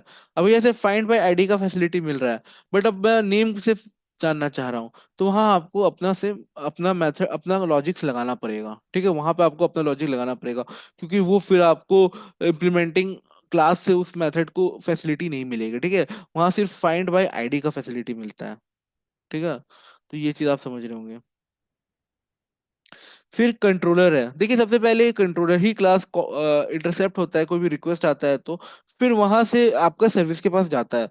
तो यहाँ पे आप देख सकते हैं, ठीक है, क्रॉस ओरिजिन लगाया हुआ है। क्रॉस ओरिजिन आपको सिक्योरिटी का फैसिलिटी देता है, ठीक है। रिक्वेस्ट मैपिंग है, ये इंपॉर्टेंट है क्योंकि यहाँ पे देखिए कहीं ना कहीं स्लैश स्कूल का इस्तेमाल किया जा रहा है, ठीक है। तो जब आपका फ्रंट एंड से डेटा आएगा, ठीक है, तो वहां पे कहीं ना कहीं स्लैश स्कूल लगा हुआ होगा, तो वो कहीं ना कहीं इस कंट्रोलर से आके इंटरसेप्ट करेगा, ठीक है। जैसे आप यहाँ देख सकते हैं स्लैश एम एस क्लब, ठीक है, of let's build a micro service with spring boot, इतना इतना। तो वहां पे क्या होगा, स्लैश स्कूल लिखा हुआ होगा और लोकल होस्ट 8080 होगा स्लैश स्कूल। तो आपका ये कंट्रोलर से आके इंटरसेप्ट होगा, ठीक है, इस कंट्रोलर से आके इंटरसेप्ट होगा। अभी वो गेट रिक्वेस्ट है, ठीक है, पोस्ट रिक्वेस्ट है, ठीक है, डिलीट रिक्वेस्ट है कि पुट रिक्वेस्ट है, उस हिसाब से उस मेथड में जाके होगा। जैसे यहाँ पे तीन मेथड बना हुआ है, पोस्ट मैपिंग, गेट मैपिंग, ठीक है, गेट मैपिंग बाय आईडी। तो यहाँ तीन देखने को मिल रहा है, ठीक है। मान लीजिए गेट रिक्वेस्ट है और उसमें हमने आईडी का इस्तेमाल नहीं किया, तो इस मेथड से जाके ये मेथड कॉल हो जाएगा। और अगर आप पोस्ट मैपिंग यूज कर रहे हो, ठीक है, सिंपली स्लैश स्कूल लगाया और जो रिक्वेस्ट आप सेंड कर रहे हो वो पोस्ट मैपिंग है, तो इस मेथड से ये मेथड कॉल हो जाएगा, ठीक है। और अगर नहीं, गेट मैपिंग कर रहे हो, ठीक है, लेकिन उसमें स्लैश स्कूल स्लैश आईडी कर दिया, ठीक है, तो ये मेथड कॉल हो जाएगा। अभी देखिए दोस्तों यहाँ पे क्या हो रहा है, यहाँ सिंपली इन्होंने प्राइवेट स्कूल सर्विस बना के रख दिया है, ठीक है, और यहाँ ऑटो वायर कर दिया है। अब ऐसा करने से क्या होगा, ठीक है, ऐसा करने से ये होगा कि हम लोग इसके ऑब्जेक्ट रेफरेंस को यहाँ यूज कर सकते हैं। अभी जैसे देखिए स्कूल सर्विस हमने क्रिएट किया था, ठीक है, तो यहाँ पे हमने जो मेथड्स यूज किया था वो ऐड स्कूल किया था, फेच स्कूल किया था, और फेच बाय आईडी किया था। तो यहाँ पे हम लोग सर्विस को कॉल कर देंगे, ठीक है। तो रिक्वेस्ट जो आ रहा है, ठीक है, फ्रंट एंड से, वो कंट्रोलर से इंटरसेप्ट होगा। अब कौन सा मेथड कॉल होगा वो डिसाइड होगा कि वो पोस्ट रिक्वेस्ट है कि गेट रिक्वेस्ट है कि गेट रिक्वेस्ट बाय आईडी है, ठीक है। उस हिसाब से वो मेथड कॉल होगा। तो अगर पोस्ट मैपिंग है तो ऐड स्कूल जो है ये मेथड आएगा और कहीं ना कहीं ये रिटर्न कर देगा, ठीक है, school service dot add school school, ठीक है। और अगर नहीं, ये एक्चुअली गेट मैपिंग है, ठीक है, तो school service dot fetch schools call हो जाएगा, ठीक है, सर्विस का। और सर्विस में ही कहीं ना कहीं वो डेटाबेस से डेटा उठा के ला रहा है, ठीक है। फिर यहाँ पे आप स्कूल सर्विस देख सकते हो, फेच स्कूल बाय आईडी, अगर आईडी से है, ठीक है, अगर आईडी से है, गेट हो रहा है रिक्वेस्ट, तो फिर वो आईडी से कॉल होगा। तो ये सब चीज मैंने आपको प्रैक्टिकली करके दिखाया है, ठीक है। आप माइक्रो सर्विस के लेक्चर में जाइएगा तो वहाँ आप देख पाइएगा कि ये सारा काम मैं आपको प्रैक्टिकली करके दिखाया हूँ कैसे हो रहा है। बट यहाँ पे सिर्फ मैं आपको लर्निंग दे रहा हूँ कैसे वर्क हो रहा है, ठीक है। तो देखिए क्या हो रहा है, थोड़ा सा डीप में समझते हैं। यहाँ देखिए मैं सबसे पहले कंट्रोलर बना रहा हूँ, फिर ये हमारा सर्विस है, ठीक है, और ये हमारा हो गया रिपोजिटरी, ठीक है, और ये हमारा हो गया डेटाबेस, ठीक है। तो जो भी रिक्वेस्ट सबसे पहले आएगा वो कंट्रोलर के पास आएगा, ठीक है, कंट्रोलर के पास आएगा, ठीक है। कंट्रोलर के पास कहीं ना कहीं सर्विस का ऑब्जेक्ट बना हुआ है, ये सर्विस है हमारा, ठीक है, ये कंट्रोलर है, ये हमारा रिपोजिटरी का लेयर है, और ये हमारा डेटाबेस है, ठीक है। तो कंट्रोलर के पास आएगा, कंट्रोलर के पास सबसे पहले इंटरसेप्ट होगा हमारा रिक्वेस्ट। अभी रिक्वेस्ट किस टाइप का है? मान लीजिए पोस्ट रिक्वेस्ट है, ठीक है। तो यहाँ पे जो मेथड कॉल होगा वो पोस्ट मेथड होगा, ठीक है, पोस्ट मेथड कॉल होगा। पोस्ट मेथड में क्या है, कहीं ना कहीं कनेक्शन सर्विस के साथ बैठा हुआ है, ठीक है। हम लोग सर्विस के रेफरेंस को यूज कर रहे हैं, तो सर्विस के साथ कनेक्शन बैठा हुआ है। तो सर्विस को वो काम दे देगा, भैया वो काम कर दो। क्या करना है पोस्ट में? सिंपली जाके कहीं ना कहीं डेटाबेस में जाके डेटा स्टोर करना है, ठीक है। तो सर्विस अपना काम शुरू कर देगा, ठीक है। अभी सर्विस अपना काम शुरू किया और कहीं ना कहीं वो रिपोजिटरी के हेल्प मांग रहा है, ठीक है। रिपोजिटरी से हेल्प मांग रहा है, ठीक है। क्या हेल्प मांग रहा है? कि वो मेथड्स मुझे यूज करने दो, जिस मेथड के हेल्प से मैं कहीं ना कहीं डेटाबेस से जाके कनेक्ट हो, डेटाबेस में जाके डेटा डाल दूंगा। क्योंकि ये एक पोस्ट रिक्वेस्ट है, ठीक है। अगर ये पोस्ट रिक्वेस्ट है तो कहीं ना कहीं वो मेथड कॉल होगा जो यहाँ पे पोस्ट वाला काम कर रहा है, ठीक है। कहीं ना कहीं ये डेटा क्रिएट कर रहा है डेटाबेस में, ठीक है। तो वो मेथड को कॉल कर रहा है। तो रिपोजिटरी लेयर के पास वो मेथड है, वो मेथड प्रोवाइड करेगा, ठीक है। इसीलिए हमने कहीं ना कहीं उसके ऑब्जेक्ट को यहाँ पे ऊपर में रखा था और ऑटो वायर कर दिया था, ठीक है, ऑटो वायर कर दिया था। तो उसके रेफरेंस को अब हम लोग यूज कर पा रहे हैं। तो कहीं ना कहीं उसके रेफरेंस और रिपोजिटरी लेयर के रेफरेंस की मदद से हम लोग इसके मेथड को यूज कर पा रहे हैं, और इसके मेथड के हेल्प से हम लोग डेटाबेस को में डेटा डाल पा रहे हैं, ठीक है। तो ये सारा प्रोसेस चल रहा है, ठीक है। देखिए सारा कनेक्शन बैठा हुआ है। सर्विस कंट्रोलर का सर्विस के साथ है, सर्विस का कनेक्शन कहीं ना कहीं रिपोजिटरी के साथ है, और रिपोजिटरी का कनेक्शन कहीं ना कहीं डेटाबेस के साथ है। तो ये फ्लो होता है, ठीक है। ये यहाँ से ऐसे आया, यहाँ से ऐसे आया, और यहाँ से ऐसे आया, ठीक है। तो ये फ्लो होता है, और कहीं ना कहीं डेटा बेस में जाके डेटा स्टोर हो जाता है। तो आजकल तो ये एक्चुअली किसका फ्लो, ये मैं बता रहा हूँ, ये स्प्रिंग बूट का बता रहा हूँ, ठीक है। ये स्प्रिंग बूट का आर्किटेक्चर है। तो ये आप बात समझ पाए होंगे, ये चल रहा है यहाँ पे। चलिए, तो हमने ये काम कर लिया। अब सारा काम हमारा हो गया है, ठीक है। Okay, now right click on the demo application dot Java file and click on run. Before running the application, make sure that you have to create database with the name that you have given in the application properties file. In my case, school service. Okay, right now we are almost finished school service.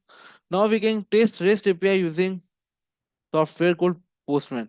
तो इतना करने के बाद अब आप application को run कर सकते हो। रन करने के बाद अब हम लोग जो अपना टेस्टिंग करेंगे कि हमारा ये चीज प्रॉपरली काम कर रहा है, तो उसमें हम लोग ब्राउजर का इस्तेमाल नहीं करते, हम लोग वहाँ पे एक सॉफ्टवेयर टूल का इस्तेमाल करते हैं, जिस सॉफ्टवेयर टूल का नाम पोस्टमैन है, ठीक है। तो उसके हेल्प से हम लोग कहीं ना कहीं देख पाएंगे कि हमारा एप्लीकेशन जो हमने सारा लेयर्स क्रिएट करके रखा हुआ है, वो प्रॉपरली सही तरीके से काम कर रहा है कि नहीं, ठीक है। तो यहाँ तक अभी तक आपको समझ में आया होगा, ठीक है। कंट्रोलर बनाया, सर्विस बनाया, ठीक है, रिपोजिटरी बनाया, और कहीं ना कहीं माई एसक्यूएल से कनेक्शन बैठाया। तो ये चारों काम हमने किया, ठीक है। कनेक्शन बैठाया, ये चारों करने के बाद मैंने आपको फ्लो बताया कैसे ये काम कर रहा है इंटरनली, ठीक है। तो ये बार आप अपने से करिएगा, ठीक है, तो आपको मजा आएगा। ये करने के बाद अब कहीं ना कहीं हम लोग पोस्टमैन पर रन करेंगे, ठीक है। अभी पोस्टमैन में रन करेंगे, तो अभी मैं यहाँ से आपको समझाना शुरू करता हूँ, ठीक है। चलिए शुरू करते हैं। तो फ्रेंड्स अब क्या होगा ना, देखिए, जैसे ही आपने अपना एप्लीकेशन स्टार्ट किया होगा, तो वहां पे आपको यूआरएल प्रोवाइड किया गया होगा, ठीक है। तो वो यूआरएल ये होगा, यहाँ आप देख सकते हो, http://localhost : और जो पोर्ट नंबर आपने डिसाइड किया था वो होगा 8082/school। ठीक है। स्लैश स्कूल क्यों लगा रहे हैं? हम्म क्योंकि हमने यहाँ पे कंट्रोलर साइड पर दिखाता हूँ। ये देखिए, एक सेकंड, कंट्रोलर लास्ट में क्रिएट किए थे ना, हाँ। कंट्रोलर में हमने रेस्ट मैपिंग क्या, रिक्वेस्ट मैपिंग क्या चीज पे किया हुआ है? Value equal to slash school, ठीक है। इसके वजह से यहाँ आपको स्लैश स्कूल लगाना होगा। इतना करने के बाद आपको क्या करना है? आपको ये लास्ट में है ना, ठीक है। जब आप सबसे पहले पोस्टमैन खोलोगे तो आपको टेक्स्ट देखने को मिलेगा, उसको चेंज कर देना है जेसन में। अभी यहाँ पे आप देख सकते हो, आपको school name, location, principal name ये देखने को मिल रहा होगा, ठीक है। तो ये जेसन फॉर्मेट में लिखा हुआ है, जिसमें हम लोग कहीं ना कहीं डबल कोट का इस्तेमाल करते हैं, फिर कॉलन लेते हैं, फिर डबल कोट में लिखते हैं। अगर आपने इंट लिया होगा कुछ, ठीक है, मान लीजिए लोकेशन को, लोकेशन तो नहीं ले सकते लेकिन मान लीजिए कि इंट लिया होगा, तो यहाँ आपको डबल कोट लगाने की जरूरत नहीं है, ठीक है, सीधा वैल्यू लिख सकते हो। तो ये होता है। तो ये आप करली ब्रैकेट देख सकते हो, और करली ब्रैकेट के अंदर हम लोग ऐसे करके लिखते हैं, जिसमें हम लोग अगला जो एट्रीब्यूट होता है उसमें कॉमा प्रोवाइड करते हैं, ठीक है, लास्ट वाले में नहीं करते। तो यहाँ आप कोलंबो के बगल में कॉमा देख सकते हो, रॉयल कॉलेज के बगल में आप कॉमा देख सकते हो, ठीक है, तो ये लिखा हुआ है। अभी देखिए, ठीक है, तो आसान है, जैसे में लिखना कोई वैसा टफ काम नहीं है, ठीक है। तो जो हमारा डेटा फ्रंट एंड से जाता है ना, तो वो एक्चुअली जेसन फॉर्मेट में ही होता है, ठीक है। अगर आप रेस्ट एपीआई पे काम कर रहे हो तो जनरली वो जेसन में ही रहता है। तो जेसन में जाता है और इम्प्लिसिटली कन्वर्ट हो जाता है, ठीक है, जो भी ऑब्जेक्ट पोस्ट मैपिंग में लिखा हुआ होगा। अब जैसे यहाँ देखिए, यहाँ पे क्या लिखा हुआ है, स्कूल स्कूल, ठीक है, तो इस ऑब्जेक्ट में वो इम्प्लिसिटली कन्वर्ट हो जाएगा, हमें कुछ करने का जरूरत नहीं है, ठीक है। जो भी रन टाइम इन्वायरमेंट यहाँ प्रोवाइड किया जाता है वो इसको कन्वर्ट कर देता है। और यहाँ रिक्वेस्ट बॉडी यहाँ लिखना पड़ता है, at the rate request body, तो ये मैं आपको बताया नहीं था। देखिए एट द रिक्वेस्ट बॉडी क्या है ना, ये चीज समझ में आ रहा है कि डेटा जो है वो फ्रंट एंड से आ रहा है, ठीक है, तो ये वो रिक्वेस्टेड बॉडी है, ठीक है, जो फ्रंट एंड से आ रहा है। और यहाँ पे हम लोग eight the rate path variable लिखते हैं, ठीक है। ये क्या होता है ये जो डायनेमिक वैल्यू होता है ना, ये डायनेमिक क्यों होता है, क्योंकि आईडी चेंज होगा, ठीक है, हर गेट मैपिंग के लिए चेंज होगा। जैसे स्कूल नहीं होगा, ये कॉमन है, ये हर बार स्कूल ही रहेगा। बट यहाँ पे जो आईडी है, इसको हम लोग इस ब्रैकेट में लिखते हैं, ठीक है, करली ब्रैकेट में।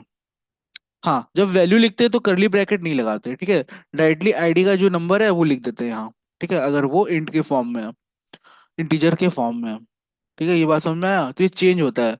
अब इसको हम लोग यहाँ अलग से लेते हैं। इसको अलग से क्यों लेते हैं, हम लोग यहाँ यूज कर सके, ठीक है, मेथड के अंदर तो ये आपको समझ में आया होगा। तो जैसे ही आपने स्टार्ट किया होगा, तो आपको ये देखने को मिल रहा होगा, लोकल होस्ट 80 82 स्लैश स्कूल, ठीक है, जैसे भी कर लिया। अभी जैसे यहाँ स्कूल नेम है, लोकेशन है, प्रिंसिपल नेम है, ये एग्जैक्टली आपको वही रखना पड़ता है जो आपने मॉडल में डिसाइड किया था, ठीक है। तो चलिए मॉडल को पहले देखते हैं। तो मॉडल में अपने कूल नेम, जो यहाँ नेम रखा है वो आपको जैसन में लेना पड़ेगा, ठीक है, पोस्टमैन के अंदर लेना पड़ेगा। लोकेशन आपको पोस्टमैन के अंदर लेना होगा, और यही नेम प्रिंसिपल नेम जो है इसको लेना होगा, ठीक है। आईडी आपको लिखने का जरूरत नहीं पड़ेगा, ये जनरेट करके दे देगा स्प्रिंग बूट, क्योंकि यहाँ पे आपने बता दिया है कि इसको ऑटो जनरेट कर दो, ठीक है। तो ये आपको सिंटेक्स लिखना पड़ता है, at the rate generated value, bracket के अंदर strategy equal to generation type dot auto, ठीक है। तो ये वो हैंडल करेगा, आपको अलग से लिखने का जरूरत नहीं है। अगर आप वहां नहीं लिखते तो फिर आपको यहाँ आईडी भी लिखना पड़ता है, ठीक है, पोस्टमैन में आईडी लिखना पड़ता। यहाँ बताते भैया ये आईडी है, और आईडी का वैल्यू आप क्या देते, कोई नंबर अगर देते, ठीक है, क्योंकि वो इंट में है, तो आपको सिंपली 1 2 3 ऐसे करके लिखना होता है, ठीक है। चलिए, तो ये समझ में आया, ठीक है। जैसे ही ये किया, तो आप यहाँ से फिर रन कर सकते हो, ठीक है। तो यहाँ सेंड, तो यहाँ सेंड बटन है, ठीक है, सिंपली सेंड किया, ठीक है। अगर आपने सेंड किया, तो यहाँ आपको अगर 200 ओके देखने को मिल रहा है, ये होता है स्टेटस कोड, मतलब कि आपका कोड सही तरीके से वर्क कर रहा है, ठीक है। रिक्वेस्ट जो सेंड किया उसका प्रॉपरली रिस्पॉन्ड आ रहा है। तो आप यहाँ पे आउटपुट पे देख सकते हो ID 1, ठीक है, जनरेट हो गया है। स्कूल नेम आप देख सकते हो, रॉयल चैलेंज, लोकेशन आप देख सकते हो कोलंबो, प्रिंसिपल आप देख सकते हो मिस्टर निमल पेरेरा, ठीक है, पेरेरा जो भी नाम है वो आपको आउटपुट पे दिख रहा है। तो यहाँ आईडी ऑटो जनरेट हो गया है, तो ये सही तरीके से काम कर रहा है, ठीक है। अगर यहाँ 500 कुछ आता तो सर्वर साइड से प्रॉब्लम आता, और अगर यहाँ 400 समथिंग कुछ आता तो ये क्लाइंट साइड से प्रॉब्लम आ रहा है, ठीक है। तो ये ऐसे पता चलता है हमें स्टेटस स्टेटस कोड की मदद से, ठीक है। जैसे 404 होता है वो नॉट फाउंड होता है, ठीक है। हाँ, अब यहाँ देखिए, हम गेट कर रहे हैं, ठीक है, और कैसे कर रहे हैं, 1 से। तो हमें पता है यहाँ आईडी क्या था, 1 था, ठीक है, तो हमें गेट करना है। तो यहाँ पे हम सिंपली क्या करेंगे, यहाँ आपको कोई चीज प्रोवाइड करने की जरूरत नहीं है, कोई वैल्यू आपको गेट करना है, ठीक है, आप डेटा रिट्राइव कर रहे हो। तो आप यहाँ बता रहे हो कि भैया ID 1 मुझे गेट करना है, तो डेटाबेस से डेटा उठा के दे दो। तो उसके पीछे का लॉजिक्स अभी मैं पूरा आपको समझाया था। कंट्रोलर है, ठीक है, प्रेजेंटेशन लेयर है, ठीक है, सर्विस लेयर है, वो तीनों मिलकर हमें कहीं ना कहीं डेटाबेस से डेटा निकाल कर देंगे, तो वहाँ एक डेटाबेस भी है, तो वहां से आपको ये वैल्यू मिलेगा। तो स्कूल/1 जैसे आप करोगे, ठीक है, तो आपको ये डेटा आउटपुट पे मिल जाएगा, ठीक है, डेटा रिट्राइव हो गया, डेटाबेस से डेटा आ गया है ये, ठीक है, सेंड जैसे ही करोगे। और अगर स्लाइस वन नहीं लिखते तो सारा मेथड जो भी डेटाबेस में, सारा मेथड नहीं, सारा डेटा, ठीक है, सारे डेटा जो डेटाबेस में प्रोवाइडेड है वो सारे डेटा यहाँ गेट हो जाते हैं, ठीक है। तो यहाँ हम लोग रिटर्न तो लिस्ट के फॉर्म में कर रहे हैं, ठीक है, लिस्ट के फॉर्म में कर रहे हैं, लेकिन वहां पे जाके वो जेसन में कन्वर्ट हो जा रहा है, ठीक है, जेसन में कन्वर्ट हो जा रहा है। तो ये लिस्ट में नहीं है क्योंकि गेट बाय आईडी है, तो ये सिंपली स्कूल लिखेंगे यहाँ, ठीक है, एक पर्टिकुलर ऑब्जेक्ट हमें गेट हो रहा है, ठीक है। तो ये जेसन फॉर्मेट में कन्वर्ट हो रहा है, तो ये हमें करने की जरूरत नहीं है, ये इम्प्लिसिटली स्प्रिंग बूट कर दे रहा है, ठीक है, कन्वर्ट। तो ये हमें समझ में आया। चलिए, अब उसके बाद स्टूडेंट सर्विस क्रिएट किया जा रहा है, ठीक है। हाँ, तो यहाँ पे इन लोगों ने मोंगोडीबी ऐड किया है। मैंने अपने प्रोजेक्ट में जो ऐड किया था वो क्या किया था, वो मैंने माइस्क्वेल ही किया था, ठीक है। तो वो सारा चीज जो हमने यहाँ पे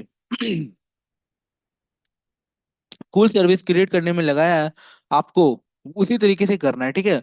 आप जब प्रैक्टिकली करोगे तो यहाँ पे आप मोंगोडीबी ऐड नहीं करना है, ठीक है, क्योंकि मोंगोडीबी फिर आपको ऐड करना होगा, फिर उसको इंस्टॉल करना होगा। और अगर आपको मोंगोडीबी मतलब कि डाउनलोड करके इंस्टॉल्ड है और आपको यूज करने आता है, तो आप मोंगोडीबी के लिए जा सकते हो, कोई ऐसा प्रॉब्लम नहीं है, ठीक है। तो अब आप ये मीडियम जो वेबसाइट है यहाँ पे आके आप ये प्रोजेक्ट बना सकते हो, ठीक है। तो आपको टेंशन लेने वाली बात नहीं है, अगर आप मोंगो डीबी पे आता है आपको, ठीक है, आपका डाउनलोड है, इंस्टॉल्ड है आपके लैपटॉप पे या कंप्यूटर पे, तो आप आराम से उसको कर सकते हो, तो यहाँ आप यूज कर सकते हो। बट अगर नहीं है तो वही सारा हिसाब लगाना है, ठीक है, जो मैंने स्कूल सर्विस में लगाया था। अब यहीं पे वही सेम चीज आपको स्टूडेंट माइक्रो सर्विस में करना है। तो यहाँ आप मेरा प्रोजेक्ट देख सकते हो, ठीक है, एक मैंने स्टूडेंट का बनाया है, एक स्कूल का बनाया है, ठीक है। तो अभी हम लोग स्कूल सीख रहे थे, अब यहाँ पे स्टूडेंट बनाया सिखाया जा रहा है, ठीक है। तो ये डिफरेंट फोल्डर है, डिफरेंट प्रोजेक्ट है, तो आप यहाँ देख सकते हो, ठीक है। अब स्टूडेंट माइक्रो सर्विस में वही सारा चीज होगा, बट यहाँ पे एक चीज फर्क आएगा। यहाँ पे आपका जो आपका पॉम डॉट एक्सएमएल खुला हुआ है, यहाँ पे आपको मोंगो डीबी देखने को मिलेगा। तो यहाँ हाँ देखिए मोंगो डीबी। तो यहाँ मैंने तो माई ही यूज किया था, ठीक है, तो वही आपको यूज करना है, ठीक है। जैसे यहाँ पे आपको स्प्रिंग जेपीए लगाना पड़ेगा और माई एसक्यूएल ड्राइवर लगाना पड़ेगा, मोंगोडीबी को हटा दीजिए, ठीक है, ऐसे करना होगा। बाकी वही सारा चीज है जो मैं आपको अभी एक्सप्लेन किया टॉप पर। फिर यहाँ पे जैसे लिखा हुआ है spring data MongoDB URI, put the connection string here, ठीक है। तो यहाँ पे आपको ऐसे नहीं करना है, ठीक है। आपको एप्लीकेशन डॉट प्रॉपर्टीज में जाके ये सारा चीज लिखना होगा जो मैं आपको दिखाया था। रुक जाइए, टॉप पर ही किया था, एक सेकंड, ये है क्या, नहीं हाँ यही है। ये सारा चीज लिखना होगा, ठीक है, ये सब लिखिएगा, बस पोर्ट नंबर चेंज कर दीजिएगा, ठीक है, और डेटाबेस नेम चेंज कर दीजिएगा। आपको फिर से डेटाबेस एक क्रिएट करना होगा, ठीक है, माई एसक्यूएल के वर्क बेंच पर, और फिर आप यूज कर सकते हो, ठीक है। बाकी कोई ऐसा चेंज नहीं होगा, ठीक है।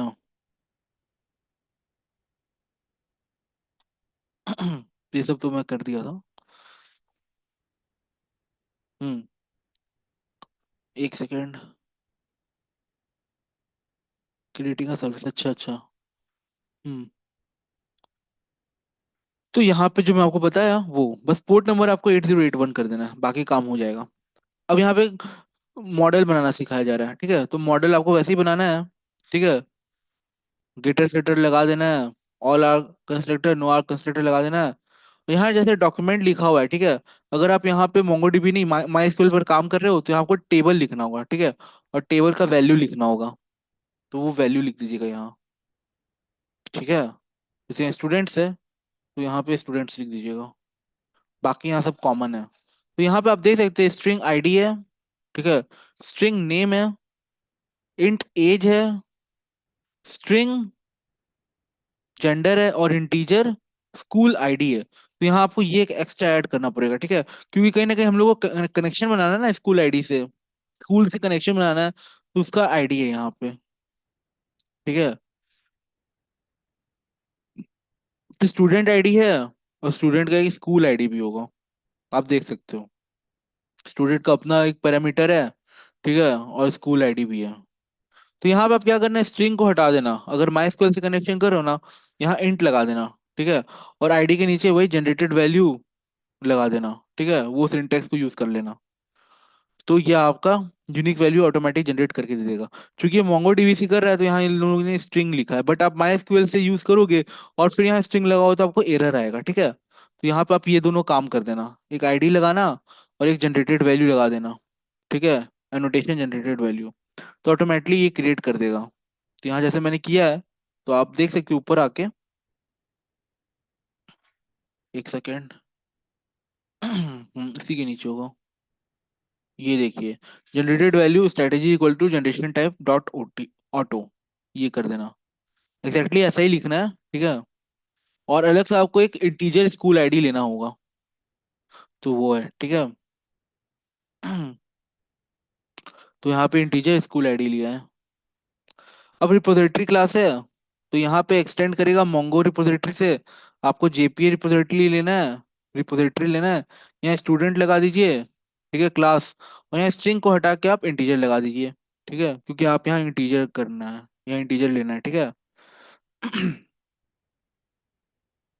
तो ये चीज मैं समझाया आपको, रिपोजिटरी लेयर बना रहे हैं तो आपको यहाँ एनोटेशन लगाना पड़ेगा रिपोजिटरी का। फिर Mongo repository extend the paging and sorting, तो आपको यहाँ जेपी रिपोजिटरी करना है, तो इसका टेंशन नहीं लेना है, ठीक है।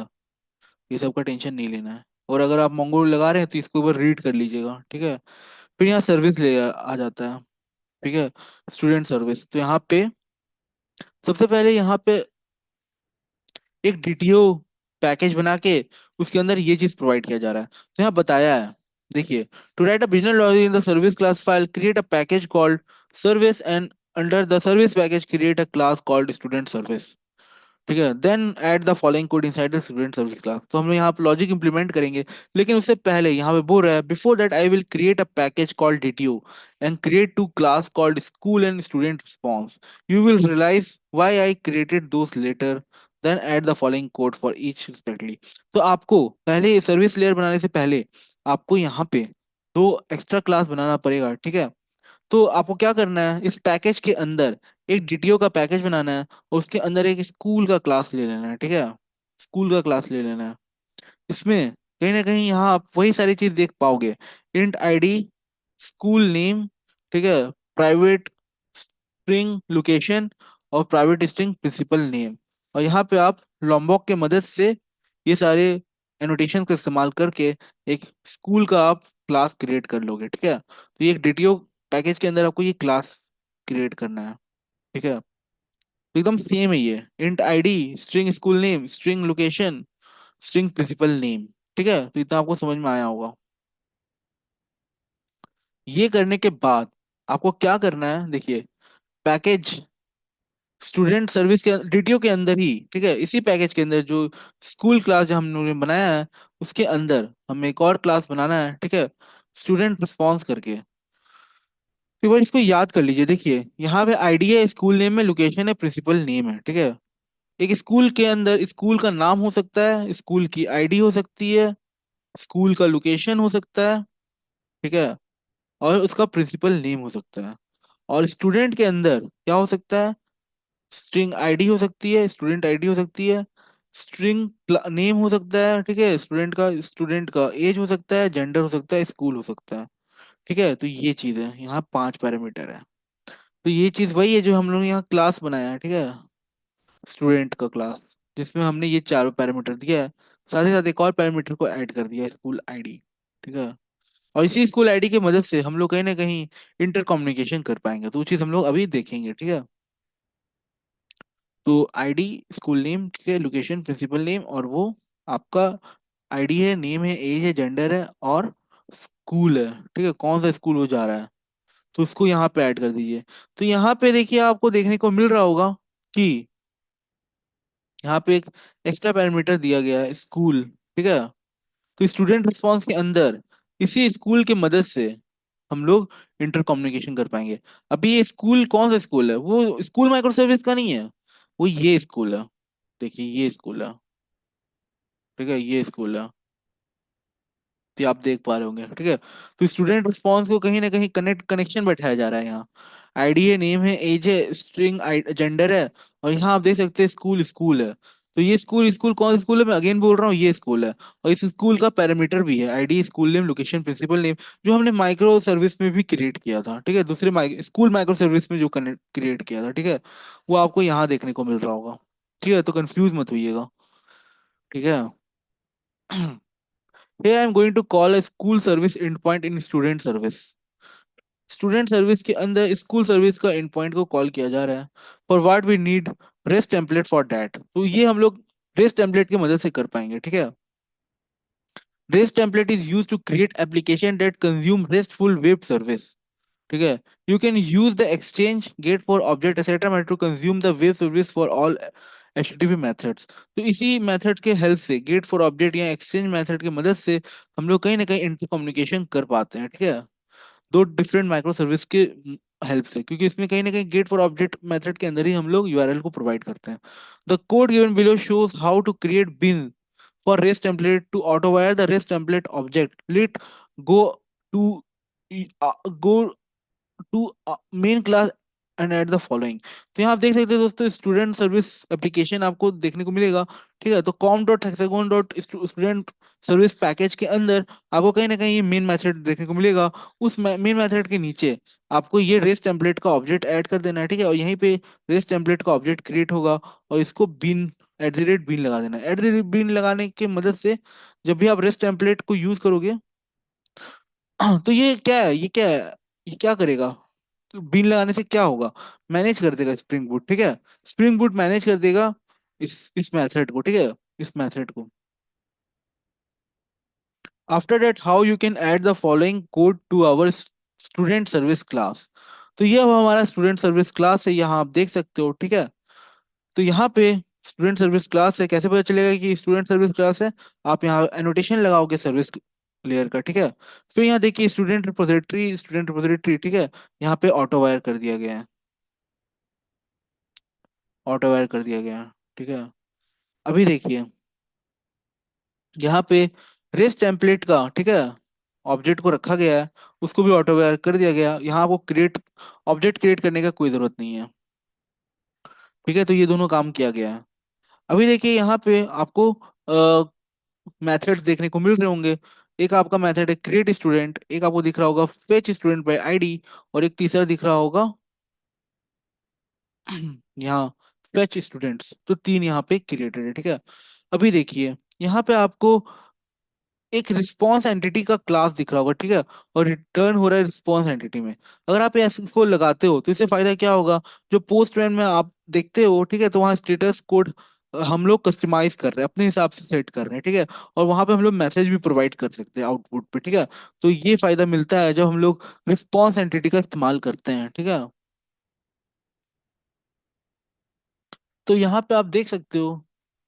ठीक है, यहाँ आप देख सकते हो रिस्पॉन्स एंटिटी। ठीक है, और इसके अंदर स्टूडेंट डाल देना है। ठीक है, तो रिटर्न, तो यहाँ पे रिस्पॉन्स एंटिटी का ऑब्जेक्ट क्रिएट होगा। ठीक है, न्यू कीवर्ड की मदद से, और इसके अंदर आप स्टूडेंट डाल दोगे तो पता चल जाएगा कि ये जो क्लास है, इस स्टूडेंट क्लास पर काम हो रहा है। ठीक है, अभी देखिए स्टूडेंट रिपोजिटरी, तो हम लोग यहाँ पे जो यहाँ मेथड बना के क्लास बना के रखे हुए हैं, स्टूडेंट रिपोजिटरी, उसको हम लोग यूज कर सकते हैं। ठीक है, तो हमें इसका ऑब्जेक्ट क्यों नहीं क्रिएट करना पड़ा, क्योंकि हम लोग यहाँ ऑटो वायर करके रखे हुए हैं। तो यहाँ student repository dot save student कर दिया। ठीक है, सेव स्टूडेंट कर दिया, तो इससे क्या होगा। ठीक है, तो क्रिएट स्टूडेंट के अंदर एक पैरामीटर डाला हुआ है जिसमें ऑब्जेक्ट लिखा हुआ है स्टूडेंट स्टूडेंट, वो जाके सेव हो जाएगा। ठीक है, और अगर ऐसा हो जाता है तो हमें HTTP स्टेटस डॉट ओके मिलेगा। ठीक है, तो 200 जो मैं आपको पोस्टमैन में दिखाया था, वो चीज़ आपको देखने को मिलेगा, जो हम लोग ने कस्टमाइज कर दिया है रिस्पॉन्स एंटिटी क्लास के हेल्प से। ठीक है, और अगर ऐसा नहीं हो पा रहा है, ठीक है, तो आपको यहाँ पे कैच के अंदर, ठीक है, यहाँ पे कैच के अंदर आपका ये वाला रिपोजिटरी रिस्पॉन्स एंटिटी का ऑब्जेक्ट क्रिएट होगा। तो ये हमने ये ट्राई कैच के अंदर डाल दिया है। ठीक है, तो यहाँ पे ई डॉट गेट मैसेज, तो वो जो एरर वाला मैसेज है, ठीक है, यहाँ हम लोग अपना मैसेज भी प्रोवाइड कर सकते हैं, बट यहाँ डिफॉल्ट मैसेज को यूज किया जा रहा है, ई डॉट गेट मैसेज। ठीक है, और यहाँ पे हमने डाल दिया क्या प्रॉब्लम हो रहा है, इंटरनल सर्वर एरर, तो ये हमने कस्टमाइज कर दिया। ठीक है, तो यहाँ पे रिटर्न होगा रिस्पॉन्स एंटिटी। ठीक है, यहाँ क्वेश्चन मार्क लगा दिया है, तो आप यहाँ चाहो तो स्टूडेंट लगा सकते हो। ठीक है, इसके अंदर स्टूडेंट लिख सकते हो। ठीक है, फिर यहाँ पे फेच स्टूडेंट बाय आईडी आ रहा है। ठीक है, तो यहाँ पे मेन खेला है, क्योंकि सेव करने में थोड़ी कोई प्रॉब्लम है। ठीक है, सेव तो आप स्टूडेंट ही करोगे। तो कहीं ना कहीं स्टूडेंट अगर आप सेव कर रहे हो तो आपको याद होगा जो क्लास था स्टूडेंट का, उसमें स्टूडेंट स्कूल आईडी भी दिया जा रहा है। उसी स्कूल आईडी के मदद से पता चलेगा कि ये कौन से स्कूल में कौन से स्कूल का ये स्टूडेंट है। तो आपको याद होगा जो भी हम लोग मॉडल क्रिएट कर रहे थे स्टूडेंट का, उसमें एक स्कूल आईडी भी था। ठीक है, ऐड था। तो वो जो आईडी है उससे पता चल जाएगा कि कौन से स्कूल का स्टूडेंट है। ठीक है, तो यहाँ पे इसीलिए हमने वहाँ पे स्कूल आईडी डाला हुआ था। ठीक है, अभी देखिए दोस्तों, यहाँ पे student repository dot find by ID कर रहे हैं। ठीक है, और यहाँ पे हमने आईडी डाल दिया। ठीक है, क्योंकि हम लोग स्टूडेंट को फेच कर रहे हैं आईडी की मदद से। ठीक है, तो उसमें हमने स्टूडेंट का आईडी डाला। तो यहाँ पे क्या होता है, रिटर्न होता है ऑप्शनल। ठीक है, ऑप्शनल क्लास, जो कि स्टूडेंट टाइप का ऑप्शनल क्लास है। ठीक है, तो यहाँ स्टूडेंट हमें रिटर्न हुआ। तो अगर स्टूडेंट प्रेजेंट है, ठीक है, इस आईडी का, तो स्टूडेंट डॉट इफ प्रेजेंट बस इतना लगा देंगे, तो आपको कोई अलग से लॉजिक लिखने की जरूरत नहीं है। ठीक है, तो ये जो स्टूडेंट है, ठीक है, जो ऑप्शनल टाइप का है, वो हमें ये मेथड प्रोवाइड करता है, इसीलिए ये ऑप्शनल क्लास को बनाया गया है। ठीक है, तो ये करने के बाद क्या होगा, आपको क्या करना है, ठीक है, स्कूल के अंदर आप ये rest template dot get for object, जिसमें यहाँ देखिए आपको स्कूल का प्रोटोकॉल स्कूल का यूआरएल दिख रहा होगा। ठीक है, स्कूल का यूआरएल देखिए, http:// लोकल होस्ट 8082। तो हमने जो स्कूल का सर्वर बनाया था, ठीक है, स्कूल के सर्वर में हमने पोर्ट नंबर 8082 दिया था, और साथ ही साथ यहाँ पे हमने स्कूल का ये रिक्वेस्ट मैपिंग के अंदर जो वैल्यू प्रोवाइड किया था वो स्कूल किया था। तो ये आपको देखने को मिल रहा होगा। और इसमें मैं ऐड कर दूंगा student dot gate school ID. ठीक है, तो स्टूडेंट, ठीक है, स्टूडेंट डॉट गेट क्यों लगाना पड़ रहा है, क्योंकि जो स्टूडेंट है ये ऑप्शनल क्लास है। तो हम लोग यहाँ इसको यूज करके डॉट गेट लगाएंगे तो हमें स्कूल का रेफरेंस मिल जाएगा। ठीक है, स्कूल का रेफरेंस हमें मिलते ही कहीं ना कहीं हम लोग स्कूल का आईडी गेट कर लेंगे। ठीक है, स्कूल का आईडी गेट कर लेंगे, तो हम लोग स्टूडेंट से स्कूल का आईडी ले रहे हैं। ठीक है, स्टूडेंट से स्कूल का आईडी ले रहे हैं और वो आईडी हमने यहाँ पे जोड़ दिया। ठीक है, तो स्टूडेंट के पास उसका स्कूल आईडी है, तो मैंने आपको बताया। ठीक है, उसके साथ इसको जोड़ दिया, तो कहीं ना कहीं स्टूडेंट का स्कूल का इंफॉर्मेशन मिल जाएगा। समझ पा रहे हैं, थोड़ा डीप में सोचने की कोशिश करिए। स्टूडेंट डॉट गेट क्यों लगाएं, स्टूडेंट डॉट गेट इसीलिए लगाएं क्योंकि वो ऑप्शनल था। ठीक है, तो ऑप्शनल से हमने डॉट गेट लगाते ही हमें स्कूल का रेफरेंस मिल गया। स्कूल का रेफरेंस मिलने के बाद उसमें हमने डॉट गेट स्कूल आईडी लगाया। गेट स्कूल आईडी लगाने का फायदा क्या हुआ, स्टूडेंट का जो स्कूल का आईडी था, ठीक है, वो हमने इसमें जोड़ दिया। तो हमें उससे क्या होगा फायदा, हमें स्कूल का इंफॉर्मेशन मिल जाएगा। ठीक है, इस स्टूडेंट का। और यहाँ स्कूल डॉट क्लास लगा दिया। ठीक है, तो ये लगाया जाता है कॉमा स्कूल डॉट क्लास। तो हमें स्टूडेंट स्कूल का क्लास चाहिए। ठीक है, तो वो चीज़ मिल रहा है हमें। तो ये देखिए स्कूल डॉट क्लास लगाए तो लास्ट में फाइनली हमें स्कूल का ऑब्जेक्ट मिल गया। तो यहाँ पे हमने कनेक्शन बैठाया। कैसे बैठा पा रहे हैं, क्योंकि रेस्ट टेम्पलेट हम यूज कर रहे हैं, और रेस्ट टेम्पलेट से हमें गेट फॉर ऑब्जेक्ट मिल रहा है, और उसमें हम लोग यूआरएल लगा रहे हैं।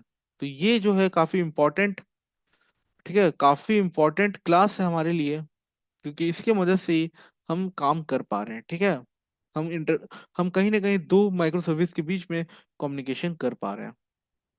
चलिए, जैसे ही मिला, ठीक है, अब यहाँ हम लोग स्टूडेंट रिस्पॉन्स, ठीक है, का ऑब्जेक्ट क्रिएट कर रहे हैं, और उसके अंदर ही हम ये देख सकते हैं आप कहीं ना कहीं ये सारे पैरामीटर पास कर रहे हैं।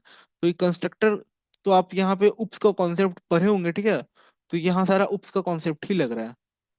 तो यहाँ पे हम लोग क्या करेंगे, स्टूडेंट डॉट गेट, ठीक है, करते ही dot get ID, student dot get name, student dot get get age, student dot get get gender. तो स्टूडेंट का सारा इन्फॉर्मेशन यहाँ पे गेट हो जाएगा। ठीक है, और स्टूडेंट रिस्पॉन्स के ऑब्जेक्ट में चला जाएगा। ठीक है, और उसके साथ ही हम लोग ये स्कूल को जोड़ देंगे जो हमने दूसरे माइक्रो सर्विस का प्राप्त किया। ठीक है, मिला हमें। तो यहाँ हमें फाइनली स्टूडेंट रिस्पॉन्स मिला। तो हमने यहाँ पे क्या किया, हमने यहाँ पे स्टूडेंट रिस्पॉन्स के अंदर, ठीक है, स्कूल को भी ऐड कर दिया। स्टूडेंट रिस्पॉन्स के अंदर हमने स्कूल को भी ऐड कर दिया। ठीक है। तो हमें जो आउटपुट पे देखने को मिलेगा वो स्टूडेंट एंड स्कूल साथ में देखने को मिलेगा। ठीक है। जिसमें वो स्टूडेंट का स्कूल आईडी है, जिसके हेल्प से हम उस स्कूल का ऑब्जेक्ट को गेट कर ले रहे हैं। ठीक है। और उसके ऑब्जेक्ट्स के अंदर कहीं ना कहीं उसके सारे पैरामीटर पड़े हुए हैं जो स्कूल का इंफॉर्मेशन था। तो इसमें आपको याद होगा प्रिंसिपल नेम, लोकेशन, ठीक है, स्कूल नेम, ये सारा चीज मिल जाएगा। तो यहाँ आप देख सकते हैं, हाँ, इसकी मदद से हम इंटर कम्युनिकेशन कर पा रहे हैं। तो यहाँ आपको वापस से समझा रहा हूँ यहाँ हो क्या रहा है। ठीक है। देखिए, यह आपका क्या है, यूआरएल, स्कूल का यूआरएल है। इसमें स्टूडेंट का स्कूल आईडी हमने ऐड कर दिया। स्टूडेंट का स्कूल आईडी होगा क्योंकि स्टूडेंट है तो जरूर उसका स्कूल आईडी होगा। ठीक है। हर स्कूल का अपना आईडी होता है। ठीक है। तो स्टूडेंट का स्कूल आईडी यहाँ हमें मिला और उसको ऐड कर दिया। स्टूडेंट का स्कूल आईडी जैसे ही ऐड किया इसमें, तो हमें वो स्कूल पता चल गया, कौन सा स्कूल में वो स्टडी कर रहा है। ठीक है।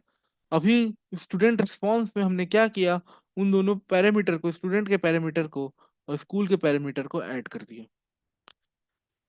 ठीक है। अगर ये आपको समझ में नहीं आ रहा हो तो मुझे बताइएगा, मैं आपको फिर से समझाऊंगा। फिर यहाँ पे हमने रिटर्न कर दिया। ठीक है। तो ये हमने यहाँ पे रिस्पॉन्स एंटिटी रिटर्न कर रहे हैं। ठीक है। क्यों कर रहे हैं तो मैं आपको बताया, स्टेटस कोड को कस्टमाइज करने के लिए, और अपना कोई मैसेज है वो आपको पास करना है तो वो कर सकते हो।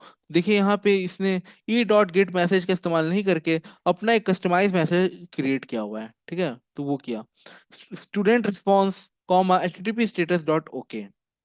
ठीक है। अगर सब बढ़िया रहता है, ये काम कर रहा है। ठीक है। एल्स नॉट फाउंड, मतलब जो आईडी यहाँ डाला जा रहा है वो फाउंड नहीं हो रहा है। ठीक है। तो यहाँ हमने http status dot not found लिख दिया, नो स्टूडेंट फाउंड, इस आईडी का कोई स्टूडेंट नहीं है। तो ये चीज है। ठीक है। फिर यहाँ पे फेच स्टूडेंट्स। ठीक है।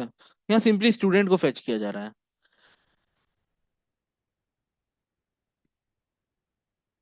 तो यहाँ पे ज्यादा बढ़िया ये लिखना था, पता है क्या, fetch student by school ID. समझ रहे हैं। फेच स्टूडेंट बाय आईडी नहीं, स्टूडेंट के आईडी से नहीं कर रहे हैं, लोग कंफ्यूज हो जाएंगे। Fetch student by school ID से। ठीक है। फिर यहाँ पे किया, फिर इतना समझ में आया। और फिर यहाँ फेच स्टूडेंट्स, तो यहाँ इन लोगों ने लिस्ट क्रिएट कर लिया है। ठीक है। लिस्ट क्यों क्रिएट किया, क्योंकि मल्टीपल स्टूडेंट्स हो सकते हैं। ठीक है। मल्टीपल स्टूडेंट का इन्फॉर्मेशन हो सकता है। तो student repository dot find all किया। ठीक है। अगर स्टूडेंट का साइज ग्रेटर देन 0 होता है, ठीक है, स्टूडेंट का साइज अगर ग्रेटर देन 0 होता है, देखिए स्टूडेंट है ही नहीं और आप फाइंड कर रहे हो, तो पॉसिबल नहीं है ना, स्टूडेंट तो होना चाहिए ना। इसीलिए यहाँ कंडीशन लगाया गया, स्टूडेंट साइज ग्रेटर देन 0। अगर ऐसा है तो आप इसको रिटर्न करा दीजिए। तो हमने यहाँ बता दिया है लिस्ट स्टूडेंट, तो आपको यहाँ अलग से लिखने का जरूरत नहीं है, यहाँ क्वेश्चन मार्क डाल सकते हो। ठीक है। यहाँ बताया हुआ है जो रिस्पॉन्स एंटिटी है वो किस टाइप का है, लिस्ट ऑफ स्टूडेंट टाइप का है। और यहाँ पे हम लोग स्टूडेंट्स, ठीक है, तो यहाँ क्योंकि एक सिंगल स्टूडेंट नहीं है, मल्टीपल स्टूडेंट है, तो स्टूडेंट्स हमने करके लिखा हुआ है। और अगर ऐसा हो जाता है तो HTTP स्टेटस ओके आएगा। अगर ऐसा नहीं है तो ये हमें नो स्टूडेंट लिख कर आएगा। तो ये चीज मैंने आपको प्रैक्टिकली करके दिखाया है, तो आप देख सकते हो। ठीक है। तो ये इंपॉर्टेंट था, तो ये मैंने आपको बता दिया। Here you can see student by ID, fetch student by ID method we are calling at endpoint of school service in order to get the details of school using the ID। ठीक है। Now, लेकिन ये भी दोस्तों ठीक है, पूछिए क्यों, फेच स्टूडेंट बाय आईडी। ठीक है। हम लोग स्टूडेंट को आईडी से फेच कर रहे हैं, ये भी सही है क्योंकि कहीं ना कहीं स्कूल के अंदर, ठीक है, कहीं ना कहीं पैरामीटर रखा हुआ है। स्टूडेंट के अंदर क्या बोल रहा हूँ, हाँ, इंटीजर स्कूल आईडी करके रखा हुआ है। ठीक है। तो वो ऑटोमेटिकली आ जाएगा। तो यहाँ पे फेच स्टूडेंट बाय आईडी भी सही है। ठीक है। क्योंकि ये चीज हम लोग कॉल नहीं करेंगे, यहाँ पे ये कॉल्ड है। ठीक है। यहाँ हमें कॉल नहीं करना है, हम तो अपना स्टूडेंट से ही कॉल करेंगे। ठीक है। स्टूडेंट से कॉल करेंगे और हमें ये चीज आउटपुट पे देखने को मिलेगा। ठीक है। तो ये ओवरऑल सही है, फेच बाय आईडी ही लिखेंगे। ठीक है। तो मैं आपको दिखाऊंगा। Now create a controller package inside that create a class called student controller and add the below code। तो वही सेम चीज करना है जो हमने स्कूल में किया था। यहाँ क्रॉस ओरिजिन लगा दिए, रेस्ट कंट्रोलर लगा दिए, रेस्ट मैपिंग रिक्वेस्ट मैपिंग लगा दिए, और request mapping in the slash student लिख दिया। ठीक है, स्लैश स्टूडेंट क्यों लिखा? क्योंकि लोकल होस्ट 8081 है ना इसका, शायद 8081 है, ठीक है, पोर्ट नंबर स्लैश 80 स्टूडेंट है, क्योंकि स्टूडेंट का माइक्रो सर्विस कॉल हो जाए। ठीक है, स्टूडेंट का माइक्रो सर्विस कॉल हो जाए। और यहाँ पे देख सकते हैं आप, स्टूडेंट सर्विस का ऑब्जेक्ट यहाँ पे रखा हुआ है ऑटो वायर करके। ठीक है, तो इसके हम लोग इसके रेफरेंस को यूज कर सकते हैं। तो यहाँ गेट मैपिंग है by ID, get mapping direct, और पोस्ट मैपिंग है। ठीक है, तो यहाँ पे simply fetch student by ID किए। ठीक है, और ये आईडी का हम लोग इस्तेमाल कर रहे हैं। ठीक है, ये डायनेमिक वैल्यू है, तो यहाँ 5 वेरिएबल लगाए हुए हैं। ठीक है, और यहाँ रिटर्न करा दिया student service dot fetch student by ID, और यहाँ आईडी डाल दिया। तो ये सारा, ये आपको रिटर्न हो जाएगा। और ये रिटर्न किस फॉर्मेट में होगा, किस ऑब्जेक्ट में होगा, रिस्पॉन्स एंटिटी में होगा। फिर वैसे ही गेट मैपिंग है, और वैसे ही पोस्ट मैपिंग है। ठीक है, पोस्ट मैपिंग में ये ऑब्जेक्ट, ये पैरामीटर पास कर देना, student student request body. Actually जो काम था वो वहां पे था, सर्विस को समझाने में था। यहाँ तो वही सेम है जो स्कूल का है। ठीक है, now you can run the application test the end point with the help of टू लैग स्टूडेंट। तो यहाँ देखिए, यहाँ हमने क्या किया, लोकल होस्ट 8081 स्टूडेंट डाला। ठीक है, तो कहाँ पे इंटरसेप्ट होगा, देखिए यहाँ इंटरसेप्ट होगा। तो ये आपको आउटपुट में देखने को मिलेगा। ठीक है, एक सेकेंड। अच्छा, इन लोगों ने पोस्ट किया और उसका आउटपुट नहीं दिखाया, फिर गेट कर रहे हैं। ठीक है, तो ये आपने चलाया, तो ये आपको, आप जब ये सेंड करोगे और 200 ओके आएगा, तो आपको आउटपुट पे इसका डेटा देखने को मिलेगा। ठीक है, इसका डेटा देखने को मिलेगा, और इसका अपना एक आईडी भी जनरेट हो जाएगा। ठीक है, इसका अपना आईडी भी जनरेट हो जाएगा।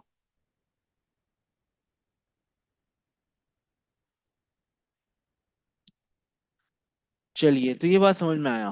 ठीक है, अब हम लोग गेट करेंगे। पोस्ट समझ में आया ना, ये स्टूडेंट कर रहे हैं पोस्ट।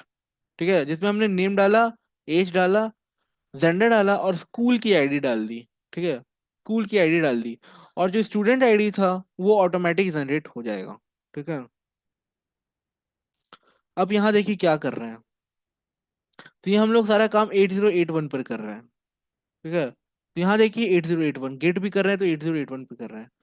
तो यहाँ पे अब क्या कर रहे हैं हम लोग, देखिए HTTP slash slash local host colon 8081 slash student slash, यहाँ पे ये वैल्यू डाल दिया। ये कौन सा वैल्यू है, ये जो वैल्यू है, ठीक है, ये वैल्यू आपका जो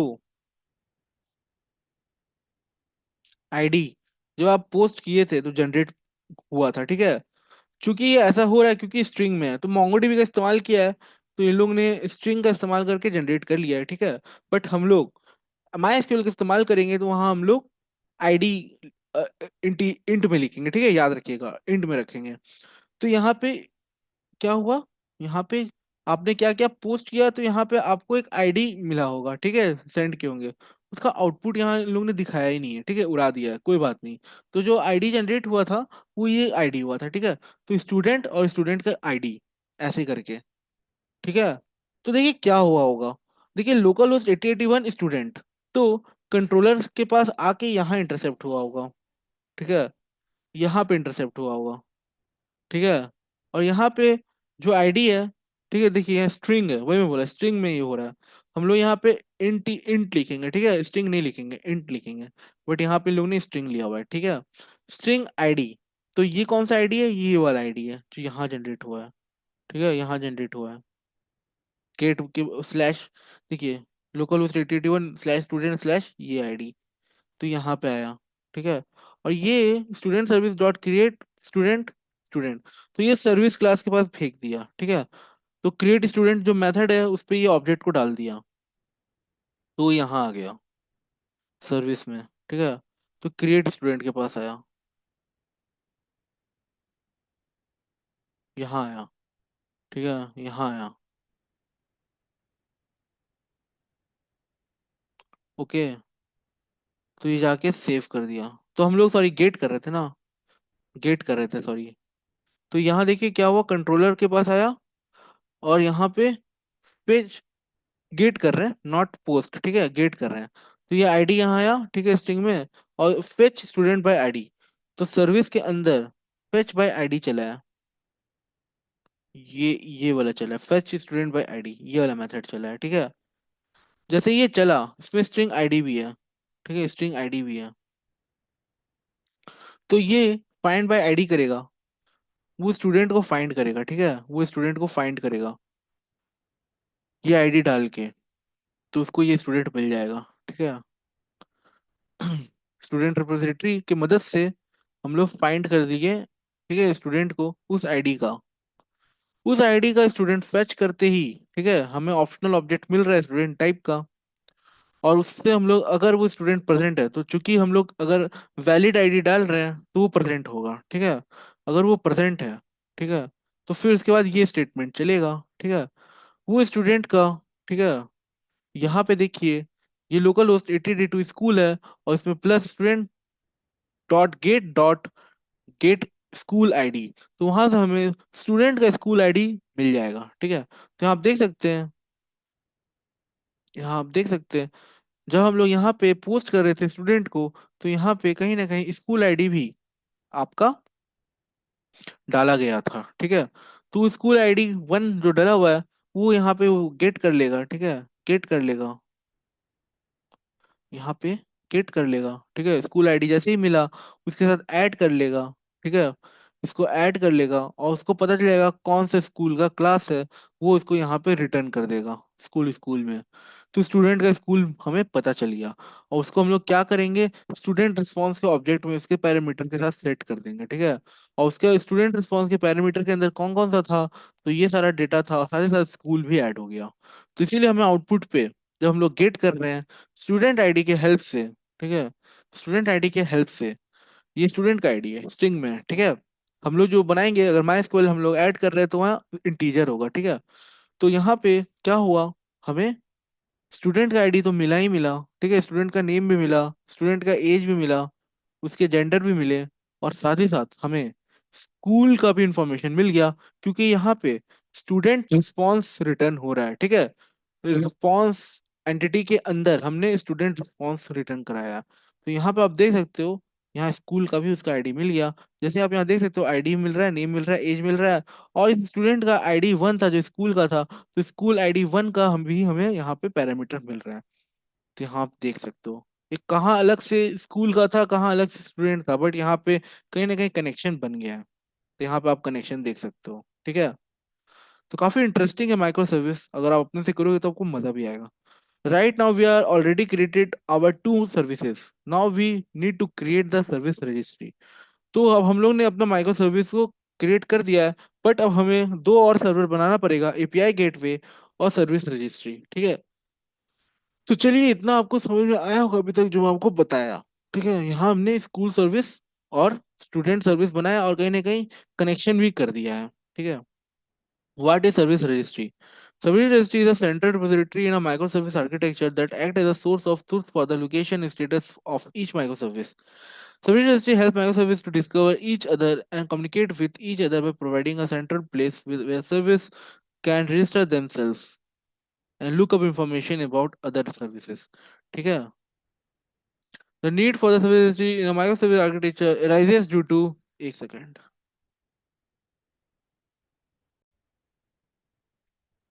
Hmm.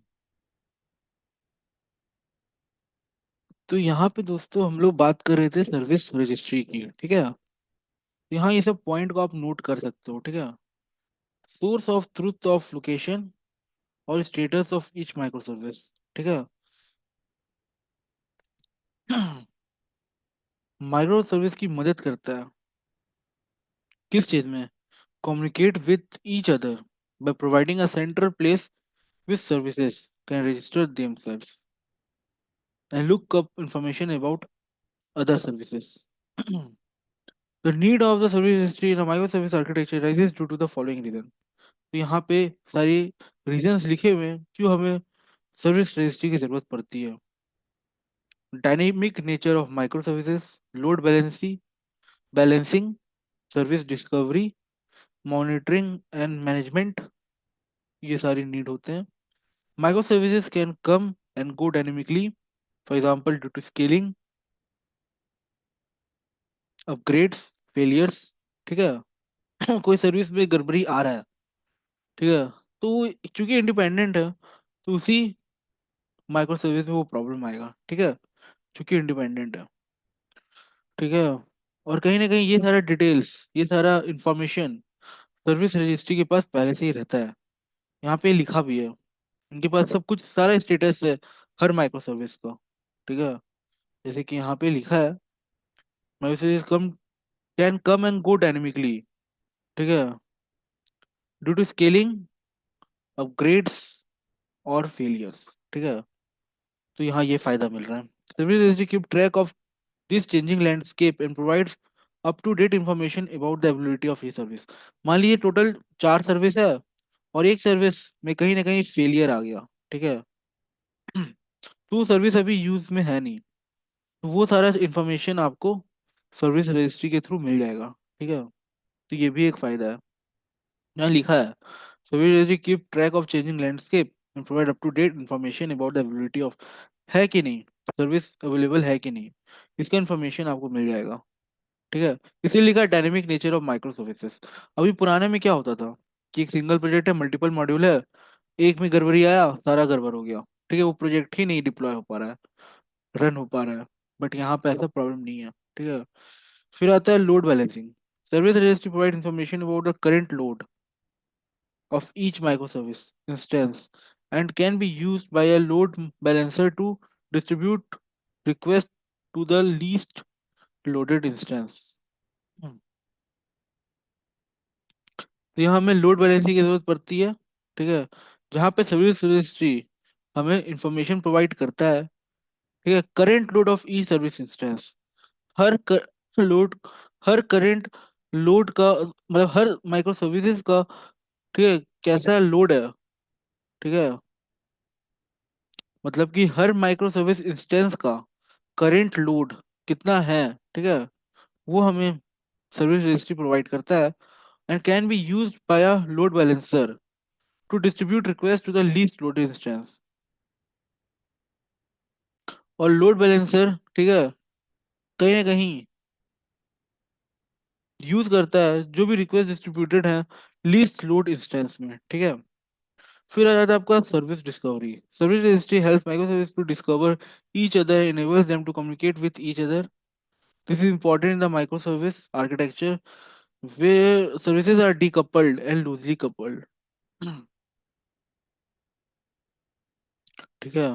कहीं ना कहीं सर्विस रजिस्ट्री हमें हेल्प करता है, ठीक है, कम्युनिकेट करने में दो अलग सर्विसेज से, ठीक है, दो डिफरेंट सर्विसेज में। ये इंपॉर्टेंट होता है micro service architecture way service are decoupled. और कहीं ना कहीं जो हमारा सर्विसेज होता है वो डीकपल्ड होता है, ठीक है, एक साथ कपल्ड नहीं होता है और लूजली कपल्ड होता है। ठीक है। Monitoring and management. The Visual Registry can also be used to monitor the health of microservice। तो ये भी एक फायदा है। ठीक है। कैसा माइक्रो सर्विस का हेल्थ है, ठीक है, वो भी हमें पता चल जाता है। Provide an overview of system status, और सिस्टम कैसा स्टेटस है वो भी पता चल जाता है। So the service registry is an essential component in a microservice architecture as it provides a centralized way to manage and coordinate the interaction between microservice। तो ये फायदा है सर्विस रजिस्ट्री का। ठीक है। अब यहाँ देखिए दोस्तों, हम लोग अब सर्विस रजिस्ट्री का क्या करेंगे, क्रिएट करेंगे सर्वर। ठीक है। तो यहाँ पे सर्वर प्रोजेक्ट क्रिएट करेंगे। ठीक है। तो वही हम लोग वापस जाएंगे इसमें star dot spring dot IO पे, और यहाँ पे group ID, artifact ID, project name, Java version, ये सब कुछ प्रोवाइड करेंगे। ठीक है। साथ ही साथ हम लोग इक्यूरा सर्वर डिपेंडेंसी ऐड करेंगे। ठीक है। This is a service registry server in the Netflix OSS. तो हम लोग एक्चुअली सर्विस रजिस्ट्री को यूज करना चाहते हैं। ठीक है। तो वो जो सर्वर है वो हमें नेटफ्लिक्स ओएसएस से मिलता है। ठीक है। ये ओपन सोर्स सॉफ्टवेयर है and it is used to provide service discovery for microservice in a distributed environment. Equura server provides a register of available microservice allowing allowing client micro service to discover and communicate with each other. ठीक है, तो यहाँ आप देख सकते हैं, यहाँ पे इक्विरा सर्वर को ऐड कर दिया गया है, डिपेंडेंसी। ठीक है, बाकी वही सारा चीज किया गया है। और फिर first I will go to main class and annotate with enable इक्विरा सर्वर। तो आपको क्या करना है, यहाँ से जनरेट कर लेना है, जनरेट करके जिप फाइल आपको मिलेगा, उसको अनजिप कर लेना है, अनजिप करके आपको अपने आईडीई में ऐड कर लेना है। ऐड करने के बाद सबसे पहले आप जाएंगे मेन क्लास में और ये इनेबल इक्विरा सर्वर कर देंगे। ठीक है, तो यहाँ पे देखिए स्प्रिंग बूट एप्लीकेशन के नीचे इनेबल कर दिया गया है इक्वेरा सर्वर को। ठीक है, तो यहाँ पे वो यूज कर पा रहा है। Next in the application property file add the following. यहाँ पे आप पोर्ट नंबर डिसाइड कर लीजिए। ठीक है, तो 876 में लिखा गया है। और यहाँ पे इक्वेरा client register with इक्वेरा equal to false कर देना है। ठीक है, इक्वेरा क्लाइंट फेच रजिस्ट्री को फॉल्स कर देना है। ठीक है, इसको हम लोग ट्रू करते हैं एपीआई गेटवे में। ठीक है, यहाँ आपको फॉल्स कर देना है। सर्वर पोर्ट, यहाँ पे हमने कोई, यहाँ आप जब ऐड कर रहे होंगे ना, तो यहाँ आपको एगो इक्वेरा क्लाइंट सर्वर भी एक डिपेंडेंसी मिलेगा, बट ये इक्वेरा सर्वर है। ठीक है, तो यहाँ पे आपको ये फॉल्स करना होगा।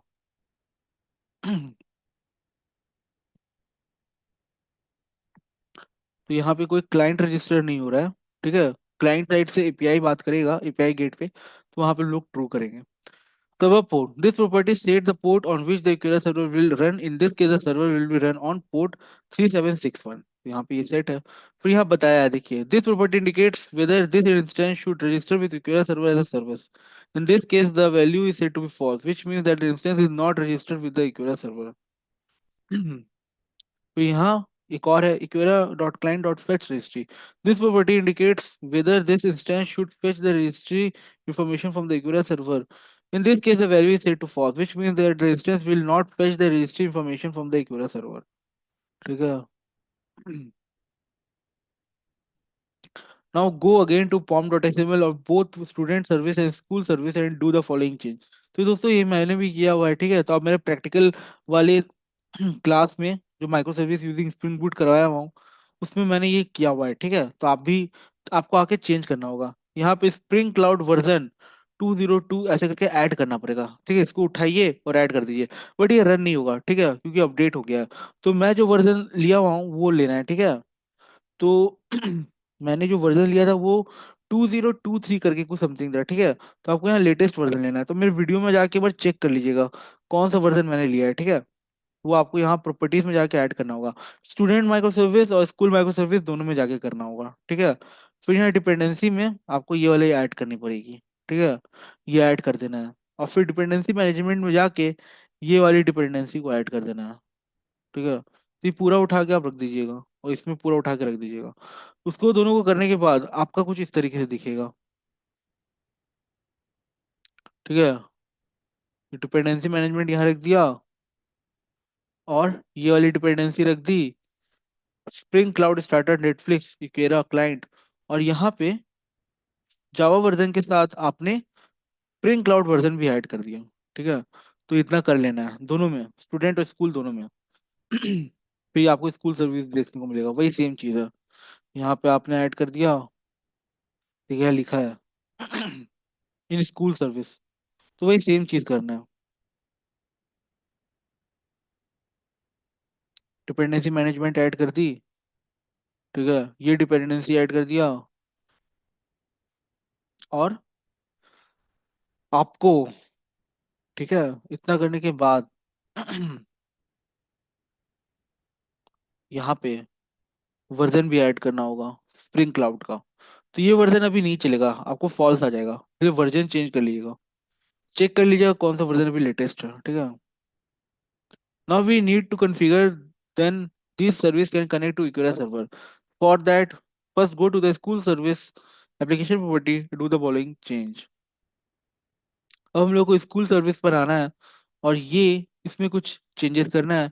आपको यहाँ पे यूकेरा client service URL dot default zone को में ये यूरिक, हाँ, सर्विस रजिस्ट्री का यूआरएल अटैच कर देना है। ठीक है, वो होस्ट नेम अटैच कर देना है। ये दो चेंज करना है। ठीक है, स्कूल सर्विस में। ठीक है, ये करना है। करने के बाद देखिए, property name of the application है स्कूल सर्विस। तो यहाँ इन लोगों ने नाम भी दिया हुआ है, ये भी अटैच कर देना है, और ये दोनों भी अटैच कर देना है, ठीक है। ये दोनों अटैच कर देना, देखिए यहाँ ट्रू है, ये दोनों ट्रू है, ठीक है, यहाँ ट्रू करना है। उस वाले में फॉल्स किए थे, यहाँ ट्रू करना है, ठीक है। और ये पूरा अटैच करना है, दोनों नहीं, ये पूरा। स्कूल सर्विस भी अटैच करना है, यूकेरा, यूकेरा client dot register with यूकेरा true कर देना है। और ये client fetch register equal to true कर देना है। यूआरएल को अटैच करना है, लोकल होस्ट, होस्ट टीम को लोकल होस्ट लिखना है, ठीक है। तो यहाँ पे है property set to be true which means the application will register itself with the यूकेरा सर्वर, ठीक है। स्कूल सर्विस में आके ये काम किया है आपने, ठीक है। Which means application will register itself with the यूकेरा सर्वर, ये हो गया। फिर यहाँ पे property set to be true means that the application will retrieve the registered information from the यूकेरा सर्वर। तो इन दोनों को ट्रू करने की वजह से देखिए, तो ये वाला जो एप्लीकेशन है ये अपने आप यूकेरा सर्वर में जाके रजिस्टर हो जाएगा, ठीक है। और इसको ट्रू करने से क्या हो रहा है, हमें डेटा रिट्राइव हो जाएगा, ठीक है, फ्रॉम द यूकेरा सर्वर।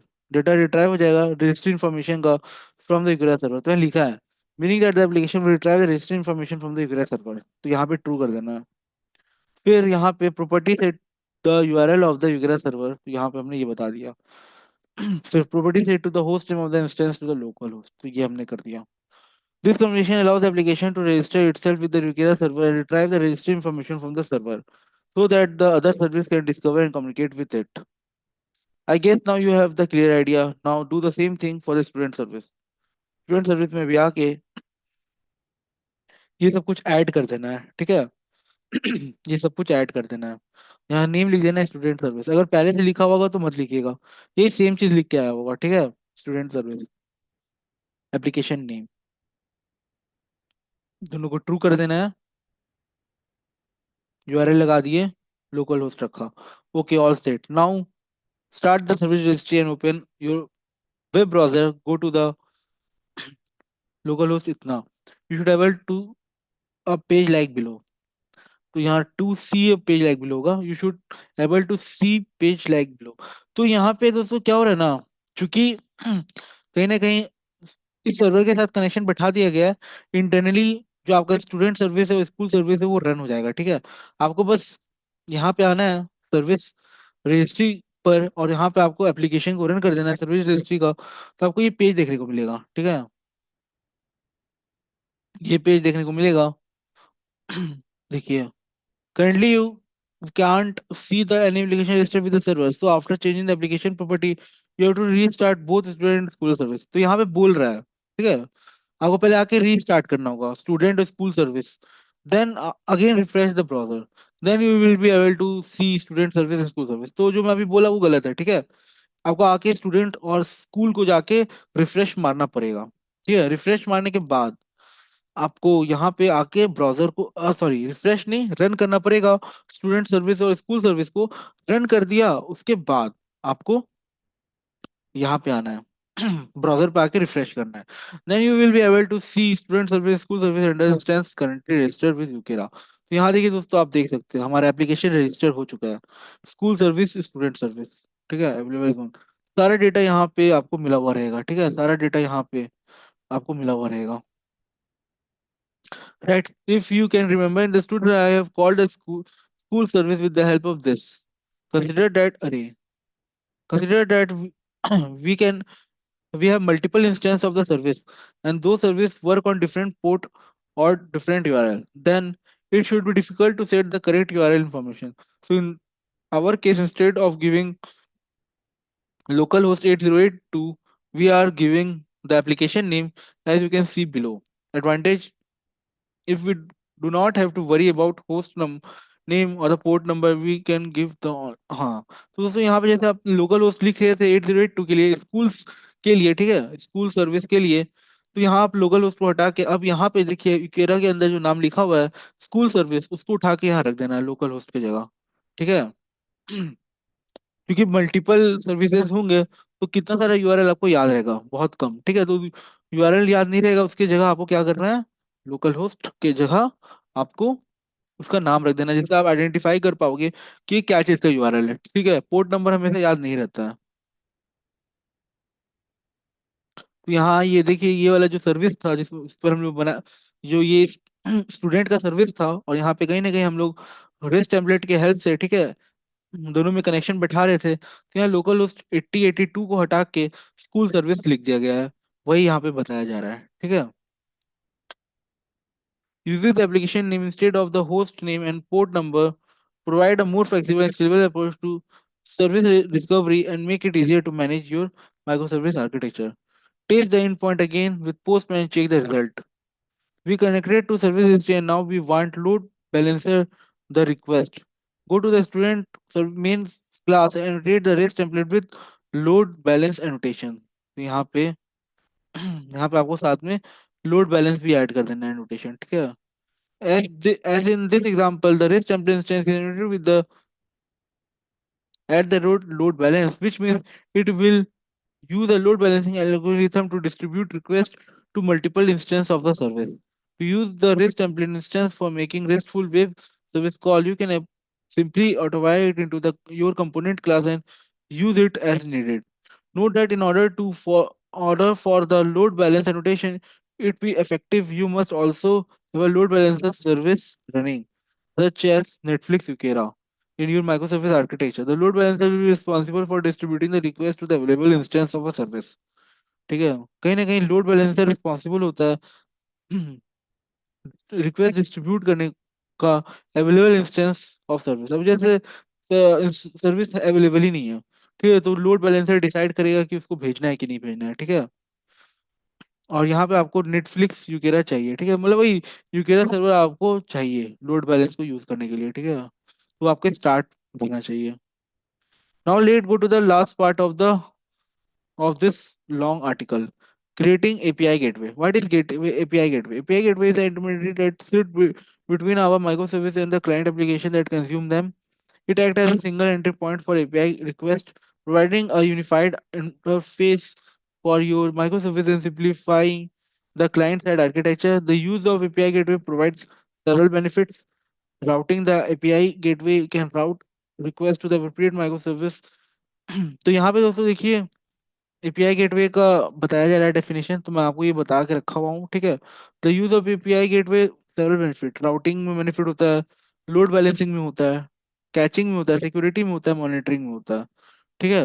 जैसे आप देख सकते हैं राउटिंग में क्या लिखा है, the API gateway can route request to the appropriate micro service based on the request URL और other attribute, this allow you to change the underlying microservice without affecting the client application.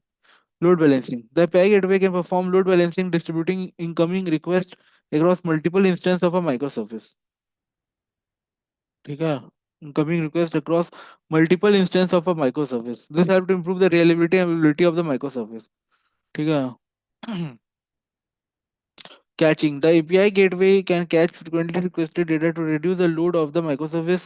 This help to improve the performance of the microservices and reduce response time for the client application. The API gateway can act as a security layer, providing authentication authorization for incoming requests. This helps to secure the microservice and ensure that only authorized client can access them. Monitoring. The API gateway can provide monitoring and logging for our API request. This make it easier to diagnose issues and monitoring the performance of microservice. Overall, the use of API Gateway provides a centralized and effective way to manage access to your microservice, improving reliability, security, and performance for your microservice architecture. Okay, now you should have a good idea about API Gateway. Currently, our request directly going to each microservice. Therefore, now we are going to create an API gateway so that the result coming from the user will come to the gateway first. Then, based on the URL pattern, it will redirect to relevant microservice for the last time create another project, फिर से हम लोग API gateway के लिए बनाना पड़ेगा, ठीक है। यहाँ पे देखिए आपका यूकेरा डिस्कवरी क्लाइंट को ऐड किया गया, गेटवे को ऐड किया हुआ, और स्प्रिंग बूट एक्वेटर को, ठीक है, ऐड किया गया हुआ। स्प्रिंग बूट एक्वेटर की मदद से हम लोग क्या करते हैं, एप्लीकेशन का हेल्थ जान सकते हैं, ठीक है।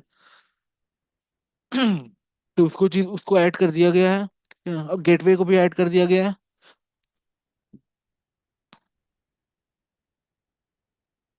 सिक्योरिटी मॉनिटरिंग, ठीक है, रेजिलेंसी, ये सारा फायदा मिलता है गेटवे को ऐड करने के लिए, गेटवे को ऐड करने पर। Now under the resource I am creating application dot Y M L, इसमें आना है, ठीक है, और कहीं ना कहीं रिसोर्स में आपको जाके अलग से manually application dot Y M L create करना होगा, और उसमें हम लोग यहाँ ये सारा डाल देंगे, ठीक है। जैसे इसमें सर्वर डाल दिए 8080, ठीक है। फिर spring application name API gateway कर दिए। क्लाउड गेटवे राउट्स, इसमें आईडी डाल दिए स्टूडेंट सर्विस, यूआरआई डाल दिए, प्रिडिक्ट्स डाल दिए, प्रेडिकेट्स डाल दिए, पाथ क्या है स्टूडेंट, ठीक है। स्कूल सर्विस डाल दिए, यूआरआई डाल दिए, प्रेडिकेट्स डाल दिए, पाथ सेट कर दिए, ठीक है। फिर यहाँ यूकेरा में हमने जाके क्लाइंट के अंदर, ठीक है, ये दोनों को ट्रू कर दिया, ठीक है। और यहाँ पे यूआरएल डाल दिया यूकेरा का, और लोकल होस्ट एटी लिख दिया, सॉरी लोकल होस्ट लिख दिया, ठीक है, नेम होस्ट नेम। ये करने के बाद the cloud gateway service defines two routes, student service and school service. These are used to forward incoming requests to a different service based on the URL path. For example, requesting starting with student will be forwarded to student service, while request starting with the school will be forwarded to school service. Start the cloud gateway application service should register within the Equera service registry. Now you should call the request with the hostname, localhost, and port 8080 as given in the API gateway service. Let's get the example like this. So as per the above URL pattern in the application YML file, it should redirect it to the student service. Now paste the endpoint like above with a tool such as Postman. Here are some example. School है, ठीक है, तो हम लोग यहाँ पर local host 8080 लिख सकते हैं, स्लैश स्कूल लगाया, ठीक है। तो यहाँ पे हमने पोस्ट किया, तो हमें यहाँ आउटपुट दिख रहा है, ठीक है, तो ID2 करके जनरेट हो गया है। अब हम लोग स्टूडेंट बाय आईडी जनरेट करना चाह रहे हैं, ठीक है। स्टूडेंट बाय आईडी हम लोग डाला, तो लोकल होस्ट 8080 स्टूडेंट डाला, ठीक है, और स्टूडेंट का डिटेल्स डाल दिए यहाँ। दोनों एक स्कूल के थ्रू देखा, ठीक है, स्कूल में दिखाया, और यहाँ हम लोग ने स्टूडेंट का देख लिया, ठीक है। तो ये कॉमन आपको यूआरएल देखने को मिल रहा होगा, लोकल होस्ट 8080, बाकी स्लैश स्टूडेंट स्टूडेंट पता चल जा रहा है, और आपका स्कूल स्कूल पता चल जा रहा है, ठीक है। तो ये जो डिटेल्स है ये गिटहब में डला हुआ है, ठीक है, तो आप देख सकते हो, गिटहब लिंक में डला हुआ है ये।